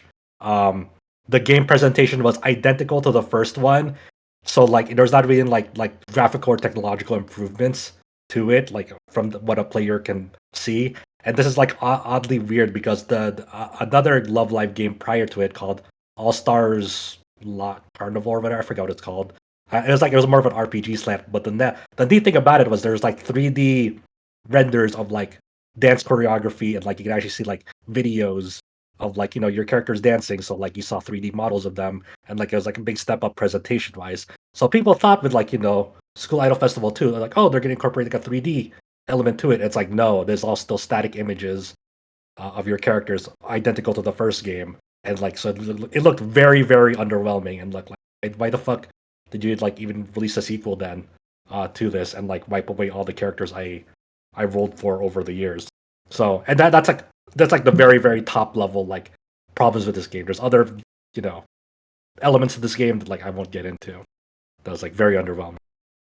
So it was an interesting situation because so much of this game was underwhelming to the Japanese fan base. Like they couldn't even rectify it, no matter what they tried. So and they did. You could tell they didn't foresee that the Japanese community would like react so negatively against it, to the point that it hurt their bottom line that significantly. Like even like top whales of like the Love Live School Idol Festival community were like, we're not having this anymore. We're not going to spend any, we're not spending anything. I don't know what they expected. You weren't just messing with mobile game whales. You were messing with Love Live fans, which Exactly. it's like Yeah, and they're very passionate and loyal, and like if you turn them off, then it's like, oh man, you really fucked up. So, even before School Idol Festival 2 launched in Japan, this was already planned to have a scheduled. It was already planned to have a global release. They already scheduled it. It was supposed to come out like later in 2023, some months after the Japanese version, but they delayed it. They delayed the release of that. So now we have this unique situation where they start to fulfill that localization contract of this game to release it globally. Like that work's already been done. So now you have this situation where the game has bombed so fucking hard in Japan to the point that they're closing service for it, but they still have to release it to fulfill a contract globally. So that's why you had this situation where like, yeah, we're releasing this, but also we're also shutting it down soon after. And yeah, so then you have and now you have like this weird thing where like this is probably the biggest Love Live related news in the West that has hit the mainstream in forever. Like I can't remember the last time like Love Live got like this amount of buzz in the mainstream circle aside from this, and it's really funny to see. It's like, what a fucking shit show, man. I'm That's not crazy. sure. I'm not sure if he deleted it, but I saw Matt Papa was like in the replies to that saying, "Look, this is a terrible fucking look for your brand. If you need consultancy, my DMs are open. What the hell, guys?" Yeah. I mean, what are you gonna do? What are you gonna do? At the very least, they're being upfront and honest, right? They're like I would say they could have easily said this launching in February and be like and leave the fucking end of service announcement out. I'm not sure if it's better or worse because yes, they're being upfront about it, but they're also saying you can buy in-app purchases. Yeah, Please it's buy fucked up. in-app purchases. It is It's like fucked up. that. Legitimately, that should be illegal. And on another podcast I listened to, somebody floated an idea for a regulation that it'll never happen, but I think it should. Is if you're shutting down a mobile game, you have to refund the last year of in-app purchases. Yeah, I mean, Yeah, they should. But But these companies- I wish there was better but- regulation. I wish there was better policy around it. But yeah, I mean, even like the Chinese trying to like regulate it, But- but then but- it's like, oh, their stock market tanked. So I it's really like, okay. wonder. I really wonder. Like, it feels bad, but I really wonder how many people are going to get duped. It's like, oh, this game is out, and they don't know it's shutting down unless they have like an in-app notice that shows upfront, hey, it's shutting down at this date. They should, but they won't. Yeah, but who knows? But some people will like play this and think, oh yeah, this is gonna be great. I love Love Live, and like spend on it, not knowing it would be shut down a few months. Who knows? Maybe Already. someone could whale millions of dollars and keep the game alive. Dude, I played this game. Okay, this game's not good. I played School Idol Festival too. It's if you like Love Live songs, I mean, you can listen to a shit ton of them. But as a game itself, it's like think about it like this, Chow. Some of the best units in this game were the low rarity units. So you got no incentive to whale them. So there's no incentive really, even if you like the characters, I mean that's your incentive if you like the characters, but in terms of like gameplay wise, it's like okay, I mean so so yeah, that's I'm sorry for the tangent, but I thought that was just like a really, really interesting weird story, a weird anomaly. That, like, Yeah. No, I was thought the actually story was hilarious. if you hadn't mentioned it, I was probably gonna bring it up just because of the absurdity of it all. mhm. And with that, we've covered everything on this episode of the Tetracast, including, of course, the big hour-long talk about Like a Dragon Infinite Wealth, a look in at Atelier Resleriana, some Shiren the Wanderer preview and look back, and of course, the news for the first quarter of the year as we all head into the busiest time of our year. And speaking of that, very clear what we're likely going to be talking about next week if you want to tune in. We have the releases of Grand Blue Fantasy Relink. We've talked about that in a preview capacity, but it'll be out and available by the time we talk next week. And then, of course, Persona 3 Reload, our two big early February launches for the site. So see a lot of coverage for those two games up on rpgsite.net over the next week. But until then, we hope you enjoy Yakuza Like a Dragon, not Yakuza, Like a Dragon Infinite Wealth, that one. Go ahead and check on Josh's review up on the site. We've got all the guides up there as well. Also, Use our all the reviews. guides. We love you There you guys. go. Use our guides. Yep. We've also got the reviews up on the site for Apollo Justice's Attorney Trilogy, as well as the Enshrouded Early Access, and of course the Shiren the Wanderer preview. You can find RPG Site on Facebook, Twitter, and Instagram, and YouTube. Just search for RPG Site, and you should be able to find us.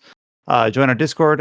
Hit the link at the top of our homepage, or just go to discord.gg/RPG Site. Leave us a rating or a review on whatever podcast service you use to listen to the Tetracast. We love to always see those.